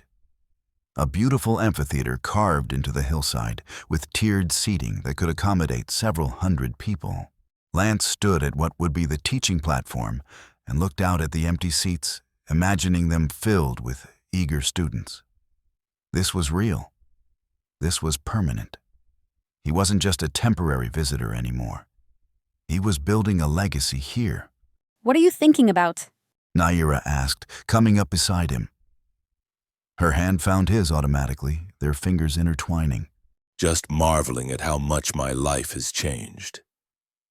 A few months ago, I was alone in a crumbling outpost, wondering if I'd die there forgotten and unmourned. Now I'm here with you, teaching people about the goddess and building something that matters, Lance said. The goddess works in mysterious ways, Naira said, echoing her father's words from weeks earlier. Then she bit her lip, her ears flicking nervously. Speaking of mysterious ways, can we talk? Privately? Lance noticed the tension in her voice immediately. Of course, is everything all right? I think so. I hope so. Let's go home, Naira said, but she sounded uncertain. The walk back to their house was quiet. Naira's tail swishing in that thoughtful pattern Lance had learned meant she was working through something complicated in her mind. Once they were inside with the door closed, she turned to face him, her hands clasped nervously in front of her. I'm pregnant, she said, the words coming out in a rush. Lance felt the world tilt slightly. You're... what? Pregnant. I'm carrying your child, Lance. Naira repeated, her voice barely above a whisper, for a moment. Lance couldn't process what she was saying. The church had taught his entire life that humans and other races couldn't produce children together. It was one of their fundamental arguments for why interracial relationships were wrong. The goddess had made them incompatible by design, or so they claimed. That's impossible. The church teaches that humans and demi-humans can't have children together. It's one of their core doctrines. Lance heard himself say. Naira's ears flattened, and her tail went still. Are you saying I'm lying? No, I'm not saying that. I'm just... Naira, this contradicts everything I was taught, everything the church has said for centuries about... Lance said quickly, seeing the hurt in her eyes. Where in the scripture does it say that? Show me. Show me where the goddess said that humans and wolfkin can't have children together. Naira interrupted, her voice gaining strength. Lance opened his mouth to respond, and then closed it again. He thought about all the hours he'd spent reading and studying the scripture, both during his time training for the priesthood and in the months since he'd started teaching Naira. He'd read every passage, every verse, every story, and nowhere, not once, had the goddess said anything about humans being unable to have children with other races. It's not in there. The scripture never says that. The church made it up, Lance said slowly, the realization hitting him like a physical blow. Or they assumed it because they wanted it to be true. Because if humans and other races can have children together, then we're not so different after all, are we? Naira said. Her tail had started swishing again, picking up speed. Lance sank down onto their bed, his mind reeling. Another lie? Another piece of church doctrine that had no basis in the goddess's actual teachings. How many more were there? How much of what he'd been taught was just human prejudice dressed up as divine mandate? But then the full meaning of what Naira had said crashed over him like a wave. She was pregnant. They were going to have a baby. He was going to be a father. After years of loneliness and exile, after thinking he'd die alone and forgotten, he was going to have a family. Lance looked up at Naira, who was standing there watching him with nervous anticipation, her hands unconsciously moving to rest on her still flat stomach. She was afraid, he realized, afraid of how he would react, afraid that this news might drive a wedge between them. He stood up and crossed the distance between them in 3 quick strides, pulling her into his arms. We're having a baby, he said, his voice choked with emotion. Yes. Are you happy about it? Naira said, and he could hear the tears in her voice. Happy? Naira, I'm overjoyed. I never thought I'd be a father. The church's teachings made me think that was impossible with you, but now... Lance pulled back just enough to look at her face. He placed his hand gently over hers on her stomach. Now we're going to have a child together. A beautiful child who will be proof of our love and proof that the goddess blesses all unions made in sincerity and devotion. Naira's tears spilled over, and she laughed through them, her tail wagging so hard her whole body swayed. I was so scared you'd be upset. That you'd think I'd been with someone else. Or that you'd worry about what this means. I know what this means. It means we're creating a family. It means the goddess has blessed us. And it means the church is going to have a very difficult time explaining how something they said was impossible has happened. Lance said firmly. He scooped Naira up and spun her around gently, both of them laughing. When he set her down, he kissed her thoroughly, pouring all his love and joy into it. Her tail wrapped around his leg, and her wolf ears pressed forward happily. We should tell my father, and we should probably keep it quiet from the general village for a little while, at least until I'm showing enough that it's obvious, Naira said when they finally broke apart. Agreed, though I have a feeling word will get out sooner rather than later. Everything gets out in a village this size. Someone will notice I'm not drinking fermented berry juice at the next celebration, or that I'm tired more easily, or that I'm eating strange combinations of food, Naira said with amusement. Are you eating strange combinations of food? Lance asked. Not yet, but according to my sister, that's coming. She said when she was pregnant with her first, She couldn't stop eating pickled vegetables with honey. Naira said. Lance made a face. That sounds terrible. She said it was delicious at the time. Naira said, laughing. Her expression softened. We're really doing this, aren't we? Building a life together, having a child, teaching your people and mine about the goddess. We really are. I love you, Naira, you and our child. Nothing is going to change that. Lance confirmed. He pulled her close again, resting his chin on top of her head. They stood like that for a long time, holding each other and marveling at the miracle growing between them. Outside, the village was settling into evening routines. But inside their home, Lance and Naira were planning for a future that neither of them had imagined just a few months ago. A future that was about to get much more complicated, because 3 days later, an ornate carriage arrived at the village, accompanied by 20 church soldiers and bearing the seal of the High Inquisitor. The carriage was impossible to miss. Ornate and gilded, it stood out against the natural wooden buildings of the Wolfkin village, like a gaudy jewel dropped in a forest. The soldiers that accompanied it wore the pristine white and gold armor of the church's personal guard, their faces set in expressions of barely concealed disgust as they looked around at the Wolfkin settlement. Behind them came several servants in the church's livery, already unpacking supplies and tending to the horses. Lance felt his stomach drop when he saw the seal on the carriage door. The High Inquisitor himself had come. This was worse than he'd anticipated. Stay calm. Let them make the first move. We've done nothing wrong.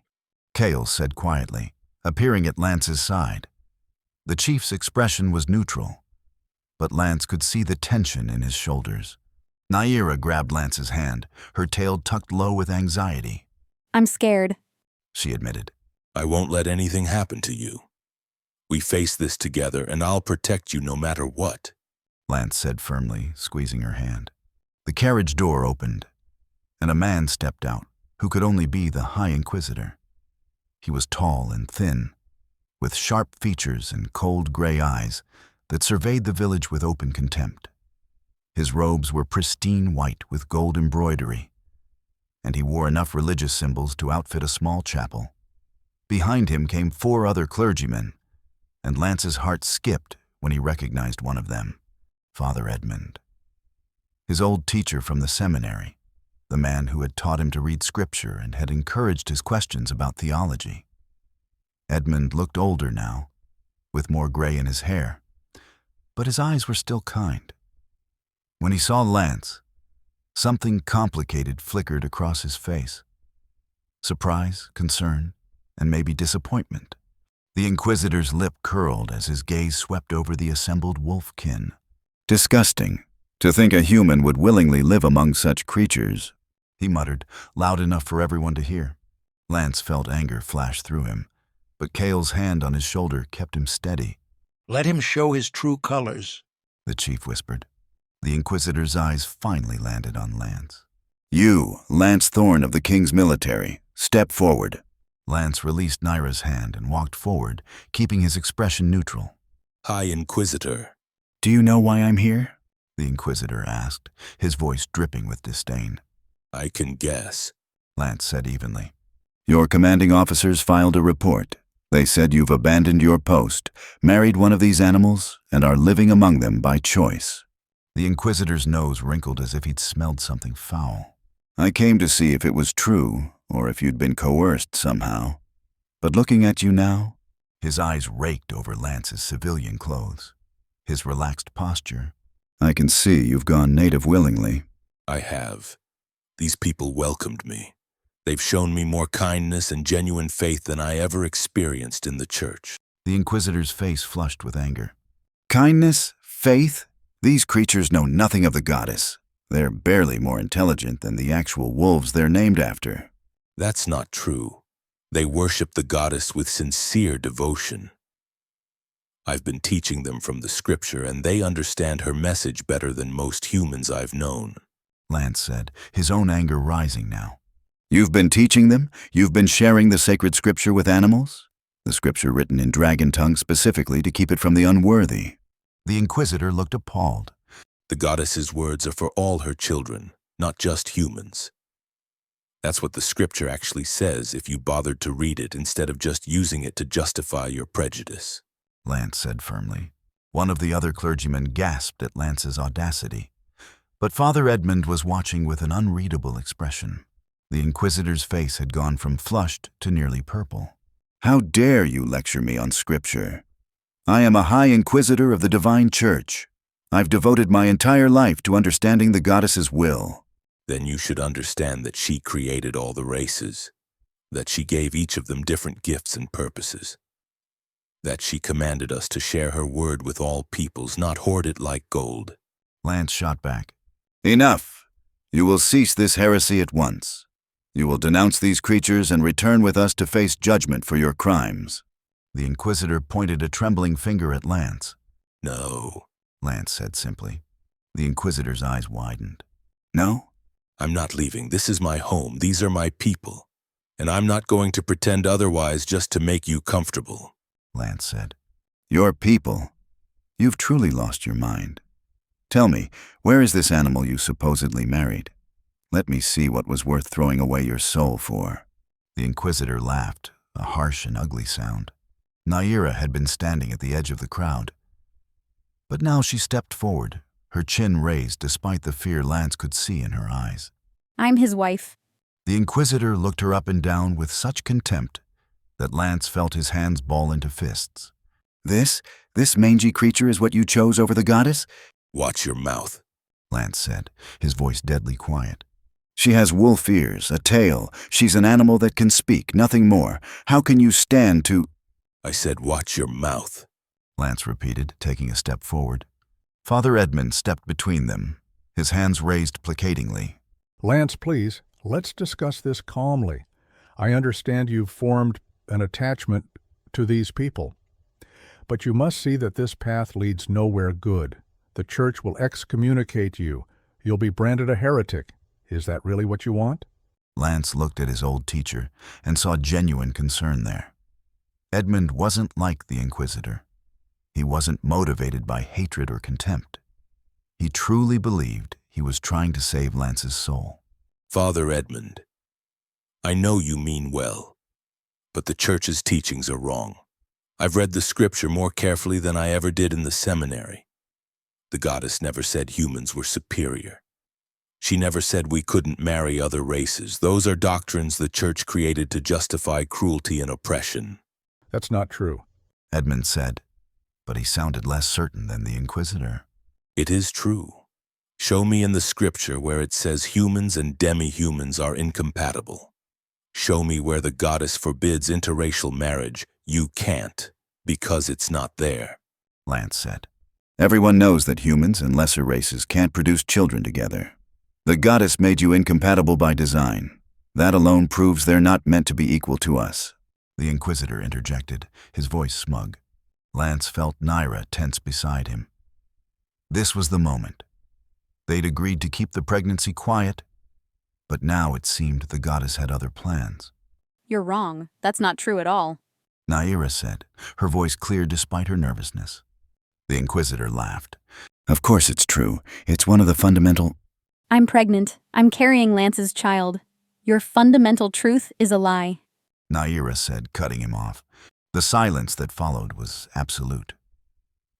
The Inquisitor stared at Naira with his mouth hanging open. Father Edmund looked shocked. The other clergymen began whispering urgently to each other. And the wolf-kin crowd that had been gathering around the confrontation began to murmur with a mix of surprise and excitement. "You're lying. That's impossible. You must have—" The Inquisitor finally sputtered, his face twisted with malice. "You must have mated with one of your own kind. You're trying to pass off a mongrel as a human's child to legitimize your heresy." How dare you? How dare you call me a liar and a— Naira said, her voice shaking with anger. Her tail had gone rigid, and her ears were flat against her head. The Inquisitor continued as if she hadn't spoken, his voice rising to address the crowd. "This whore thinks she can deceive us. She's been unfaithful to this fool human and now tries to—" Lance didn't remember making the decision to move. One moment he was standing beside Naira. The next, his fist was connecting with the Inquisitor's jaw with a satisfying crack. The Inquisitor went down hard, sprawling in the dirt with blood trickling from his nose. The church soldiers immediately drew their weapons, but they were vastly outnumbered by the wolf-kin who had gathered around. Kyle raised his hand, and his people tensed but didn't attack. It was a standoff, everyone waiting to see what would happen next. The Inquisitor scrambled to his feet with the help of 2 servants, his pristine white robes now stained with dirt and blood. His eyes were wild with rage and humiliation. You struck me. You struck a High Inquisitor. You're finished. Lance Thorn, finished. I'll have you excommunicated. I'll have you declared an enemy of the church. When I return to the capital, I'll make sure everyone knows what you've done. You'll be hunted. Your name will be cursed, he shrieked. Get out. Take your soldiers and your self-righteous poison and get out of this village, Lance said, his voice cold. Oh, I'm leaving, but this isn't over. Not by a long way. The church will not tolerate this heresy. We will not allow you to corrupt these creatures with false teachings. You've made a powerful enemy today, Lance Thorn, the Inquisitor said, dabbing at his bloody nose with a handkerchief. He turned and stormed back to his carriage, his entourage scrambling to follow. The church soldiers backed away slowly, weapons still drawn, watching the wolf-kin warily. Father Edmund was the last to leave, and he paused to look back at Lance one more time. I'm sorry it came to this. I truly am. You were one of my best students. I had such hopes for you, Edmund said quietly. I'm sorry too, but I can't be sorry for finding the truth even if the church calls it heresy, Lance said. Edmund's expression was troubled as he turned and followed the others to the carriage. Within minutes, the entire group was heading back down the road, leaving behind only wheel ruts in the dirt and a village full of shocked wolf-kin as soon as they were out of sight. Naira threw her arms around Lance, and he held her tightly. His hand was throbbing where he'd hit the Inquisitor, but he didn't regret it for a second. That was incredibly stupid, Naira said, her voice muffled against his chest. I know, Lance admitted. and incredibly brave. She added, pulling back to look at him. Her eyes were shining with unshed tears, but she was smiling. He called me a whore, and you defended my honor without hesitation. Of course I did. You're my wife. I'll always defend you, Lance said, cupping her face gently. Cale approached them, his expression serious but not unkind. You've made a dangerous enemy, Lance. The church won't let this go. I know. But what else could I do? Let him insult Naira? Let him spread lies about our child? Lance said. No, you did what any good husband would do. But now we need to prepare for the consequences. The church may try to retaliate. We should increase patrols, be ready for trouble, Kyle said. Lance nodded. But he felt Naira's hand slip into his, squeezing reassuringly. Whatever came next, they would face it together. The crowd of wolf-kin began to disperse, many of them coming up to offer words of support to Lance and Naira. Several congratulated them on the pregnancy, which was apparently no longer a secret. A few of the older wolves patted Lance on the shoulder and told him the Inquisitor had deserved worse than a bloody nose.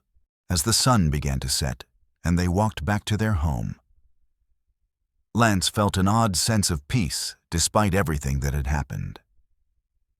Yes, he'd been threatened with excommunication. Yes, he'd made an enemy of the church's leadership. Yes, there would likely be consequences he couldn't predict. But he'd stood up for what was right. He'd defended his wife and their unborn child. He'd refused to compromise his principles or bow to corruption disguised as righteousness. And looking at Naira beside him, her tail swaying contentedly despite the day's drama, he knew he'd made the right choice. What do you think will happen now? Naira asked as they entered their home. I don't know, but whatever it is, we'll handle it together. Naira smiled and pulled him into a kiss. Together, she agreed. Outside, the village settled into its evening routine. But Lance and Naira both knew that their peaceful life was about to become much more complicated. The church wouldn't let this go. The Inquisitor's wounded pride would demand revenge. But that was a problem for another day. For now, they had each other, and that was enough. 3 months had passed since the Inquisitor's disastrous visit, and life in the village had settled into a new normal. The amphitheater was complete now.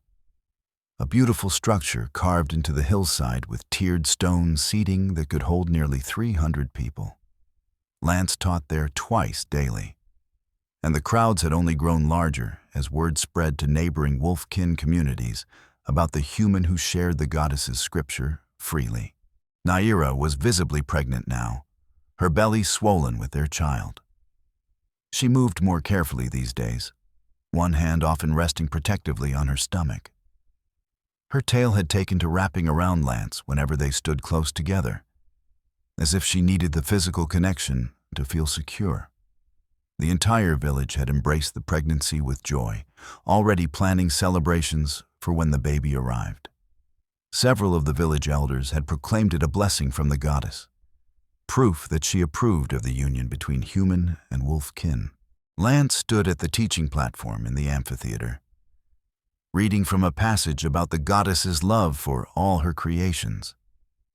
He was deep into explaining a particularly complex theological concept when he noticed a figure slip quietly into a seat near the back of the amphitheater. Something about the man's posture and simple traveling clothes caught his attention, but he continued teaching, not wanting to disrupt the lesson. It wasn't until Lance finished the session and dismissed the gathered wolf kin that the figure stood and began making his way down toward the platform. As he drew closer, Lance recognized him. Father Edmund walked slowly down the aisle between the stone seats, looking tired and dusty from travel. He was alone this time. No soldiers, no other clergy, no ornate carriage. Just an old man with a worn traveling pack and an expression of profound weariness. The wolfkin who remained in the amphitheater turned to look at the newcomer with suspicion. They remembered the last time church clergy had visited. Father Edmund, this is unexpected, Lance said carefully. May I speak with you, privately? You, your wife, and Chief Kale, if he's available? Edmund asked, his voice hoarse. Kale stood from where he'd been sitting near the front. I'm here. Come, we'll talk in my home. Lance looked at Naira, who had been sitting in her usual spot near the teaching platform. She nodded and stood, moving to his side. Her hand immediately found his, and he felt her tail wrap around his leg protectively. Whatever news Edmund brought, they would face it together. Inside Kale's home, they sat around the same table where they'd discussed Lance and Naira's accidental marriage months ago. Edmund accepted a cup of water gratefully and drank deeply before speaking. Thank you for allowing me to observe your teaching. It was enlightening, but I needed to see you, to tell you what's happened. Edmund began. The Inquisitor made good on his threats, I assume, Lance said. He did. Edmund nodded heavily. You've been formally excommunicated, Lance. Your name has been struck from the Church's records. According to them, you no longer exist in the eyes of the goddess. Lance felt Naira's hand tighten on his, but he kept his expression neutral. I expected as much. That's not all. The High Inquisitor filed a full report with the Church hierarchy about what happened here. He claimed you'd gone mad, that you were teaching heresy to animals, that you'd struck a holy man without provocation. Edmund continued. He paused. But then something unexpected happened. Kyle leaned forward. What? Word got out about Naira's pregnancy, Edmund said, looking at Naira's swollen belly. The Inquisitor tried to suppress it, claimed it was a lie, but too many people had been present during the confrontation. Rumors spread, and those rumors reached people who had been quietly questioning the Church's teachings for years. The separatist movement, Lance said, understanding dawning. Yes. Edmund smiled slightly. They seized on it immediately. Here was proof that the Church had been wrong about something fundamental. If humans and demi-humans could have children together, what else had the Church gotten wrong?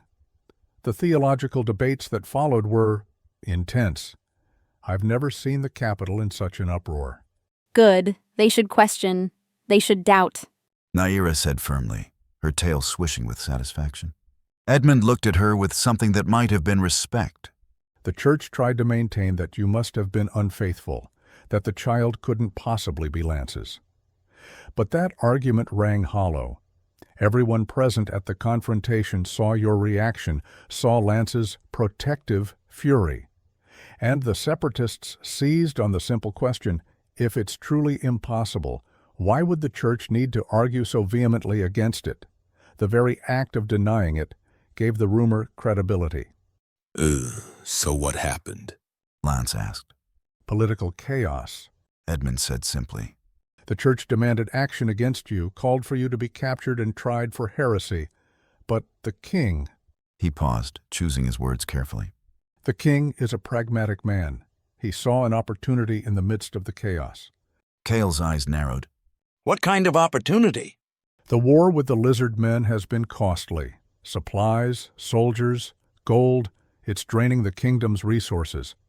The last thing the king wants is another conflict, especially with the Wolfkin tribes who control significant territory along our borders. Edmund explained. So he used Lance as a peace offering? Kale said, understanding. In a sense. Edmund pulled a rolled parchment from his pack and handed it to Lance. This is your official appointment as royal diplomat to the Wolfkin territories, signed by the king himself. Lance unrolled the parchment and stared at the official seal and elegant script. He made me a diplomat? It was brilliant, really. The separatists had been arguing that peaceful relations with other races were possible and desirable. The king gave them what they wanted, official recognition of the Wolfkin as a people worth negotiating with, and you as the bridge between the two cultures.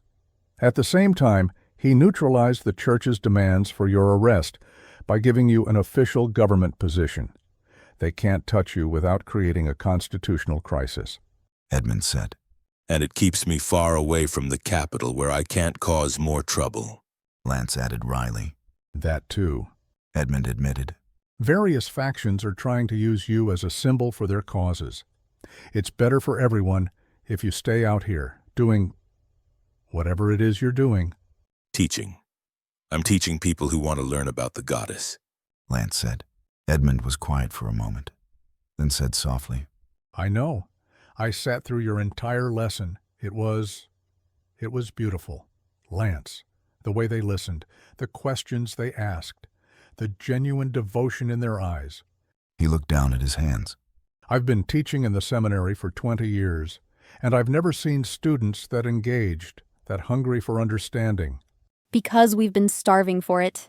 Your church kept the goddess's words from us, claiming we weren't worthy. But we are worthy. We always have been, Naira said. Edmund met her eyes and nodded slowly. I'm beginning to think you're right. Everything I saw during that confrontation with the Inquisitor, everything I've witnessed today, it's made me question everything I thought I knew. He turned to Lance. You were always my best student, even when you asked uncomfortable questions that other seminarians avoided. I see now that you were right to question. The church has strayed far from the goddess's true teachings. What will you do? Lance asked. I don't know yet. I'm too old to start a revolution, but I can teach. I can plant seeds of doubt in my students, encourage them to read the scripture for themselves rather than just accepting what they're told. Edmund admitted. He smiled sadly. Small steps. But perhaps that's all any of us can do. Kyle had been listening to this exchange with interest. Now he spoke up. Father Edmund, you're welcome to stay in our village for a time if you wish. Rest, recover from your journey. Perhaps attend more of Lance's teachings. Edmund looked surprised. You would welcome me? After everything the church has done to your people? You're not responsible for what the church has done, only for your own actions. And you came here alone, unarmed, to bring news that could have been delivered by messenger. That speaks of courage and integrity. Kale said. I came because I needed to see Lance again, to apologize for not speaking up more strongly during the Inquisitor's visit. I was afraid of losing my position, my reputation. I chose cowardice over truth, and I've regretted it every day since. Edmund said quietly. You're here now. That's what matters, Lance said. They talked for another hour, Edmund sharing news from the capital and asking questions about life in the Wolfkin village. Eventually, he excused himself to rest, accepting Kale's offer of hospitality. After Edmund left, Kyle turned to Lance and Naira with a satisfied expression. It seems everything has worked out remarkably well. You don't seem surprised, Lance observed. Kyle smiled. I'm not entirely. When you brought Naira home 5 months ago, I saw an opportunity, a human who had saved my daughter's life, who had treated her with kindness and respect. I knew about the common law marriage tradition, of course. I'll admit I hoped enforcing it might create a bond between our peoples. You planned this? Naira's ears perked up with surprise. Not all of it. I had no way of knowing you had scripture, or that you'd want to teach, or that the pregnancy would cause such chaos in the capital. But I did see potential in your relationship. I gambled that if given time, you might both choose to stay together willingly. And I was right, Kale said. Lance considered feeling manipulated, but found he couldn't muster the anger. You took a risk. I did. But I'm the chief of my people. It's my job to see opportunities and take calculated risks for their benefit. You've brought us knowledge, established peaceful relations with at least some humans, and given us hope for a future where our children might not face the same prejudice we have. That's worth more than I could have imagined, Kale agreed. And you got a son-in-law out of it. Naira added with amusement, her tail wagging. That too, and a grandchild on the way who will be proof that the goddess's love transcends the boundaries humans tried to create, Kale said, grinning. That evening, Lance and Naira sat on the porch of their home, watching the sun set over the village. Naira was nestled against Lance's side, his arm around her shoulders, and his hand resting on her swollen belly. Inside, they could feel the baby moving, little kicks and rolls that never failed to amaze them both. Can you believe everything that's happened? 4 months ago, I was just a girl from a Wolfkin village. Now I'm married to a human, pregnant with a child who will change history, and at the center of political upheaval in the capital. Naira asked softly. 4 months ago, I was a lonely exile waiting to die forgotten. Now I'm a husband, a soon-to-be father, a teacher, and apparently a diplomat. The goddess does work in mysterious ways, Lance replied. Naira tilted her head up to look at him, her amber eyes warm in the fading light. Do you ever regret it? Any of it? Never. Every choice I made, even the hard ones, led me here, to you, to this life. How could I regret that? Lance said without hesitation. The baby kicked strongly, and they both felt it. Naira laughed, her tail wagging with joy. Your child is very active today. Our child, and I think they're excited about the future, Lance corrected, placing his hand more firmly on her belly. What do you think the future holds? Edmund said there's chaos in the capital. The church is angry. Not everyone will be happy about what we represent. Naira asked. I don't know, but I know we'll face it together, you, me, our child, and everyone in this village who's welcomed us. We're building something here, Naira, something important. The first bridge between humans and wolfkin in generations. It won't be easy, and there will be people who try to tear it down, but we'll keep building anyway, Lance admitted. Naira smiled and snuggled closer. I love you. Lance Thorne, royal diplomat to the Wolfkin territories. I love you too, Naira Thorne, mother of revolution. Lance chuckled. They sat in comfortable silence as the stars began to appear overhead. The village around them was settling into its evening routines. Cooking fires being lit, children being called inside, the soft sounds of conversation and laughter drifting through the air. This was home. This was family. This was everything Lance had thought he'd lost forever when he'd been exiled 3 years ago. The baby kicked again, and Lance felt his heart swell with a love so intense it almost hurt. His child. Their child. A little person who was both human and wolf-kin, who would grow up in a world that was just beginning to change. A world where, perhaps, the goddess's true message of love and acceptance would finally be heard. What are you thinking about? Naira asked, noticing his expression. I'm thinking about how I found you at the base of that cliff. How easily I could have missed you. How different my life would be if I'd walked a different path that day. Lance said. Fate. The goddess knew what she was doing when she put you on that path. She knew we needed each other. Naira said simply. Maybe. Or maybe the goddess just gives us opportunities and it's up to us to recognize them and have the courage to take them. Lance agreed. Either way, I'm grateful for every moment, for every choice that led us here. Naira said. Her tail wrapped around his waist and her wolf ears twitched contentedly. Lance pulled her closer and pressed a kiss to the top of her head, careful not to disturb her ears. Me too, love, me too. As the night deepened and the stars wheeled overhead, Lance and Naira remained on their porch, holding each other and feeling their child move between them. The future was uncertain. There would be challenges ahead, from the church, from those who opposed change, from the simple difficulty of raising a child who belonged to two worlds. But they would face those challenges together, with love and faith and the support of a community that had embraced them both. They had found something precious and rare, a love that transcended the boundaries others had tried to impose, a partnership built on mutual respect and genuine devotion, and a shared mission to spread the goddess's true message of acceptance to anyone willing to listen. And really, what more could anyone ask for?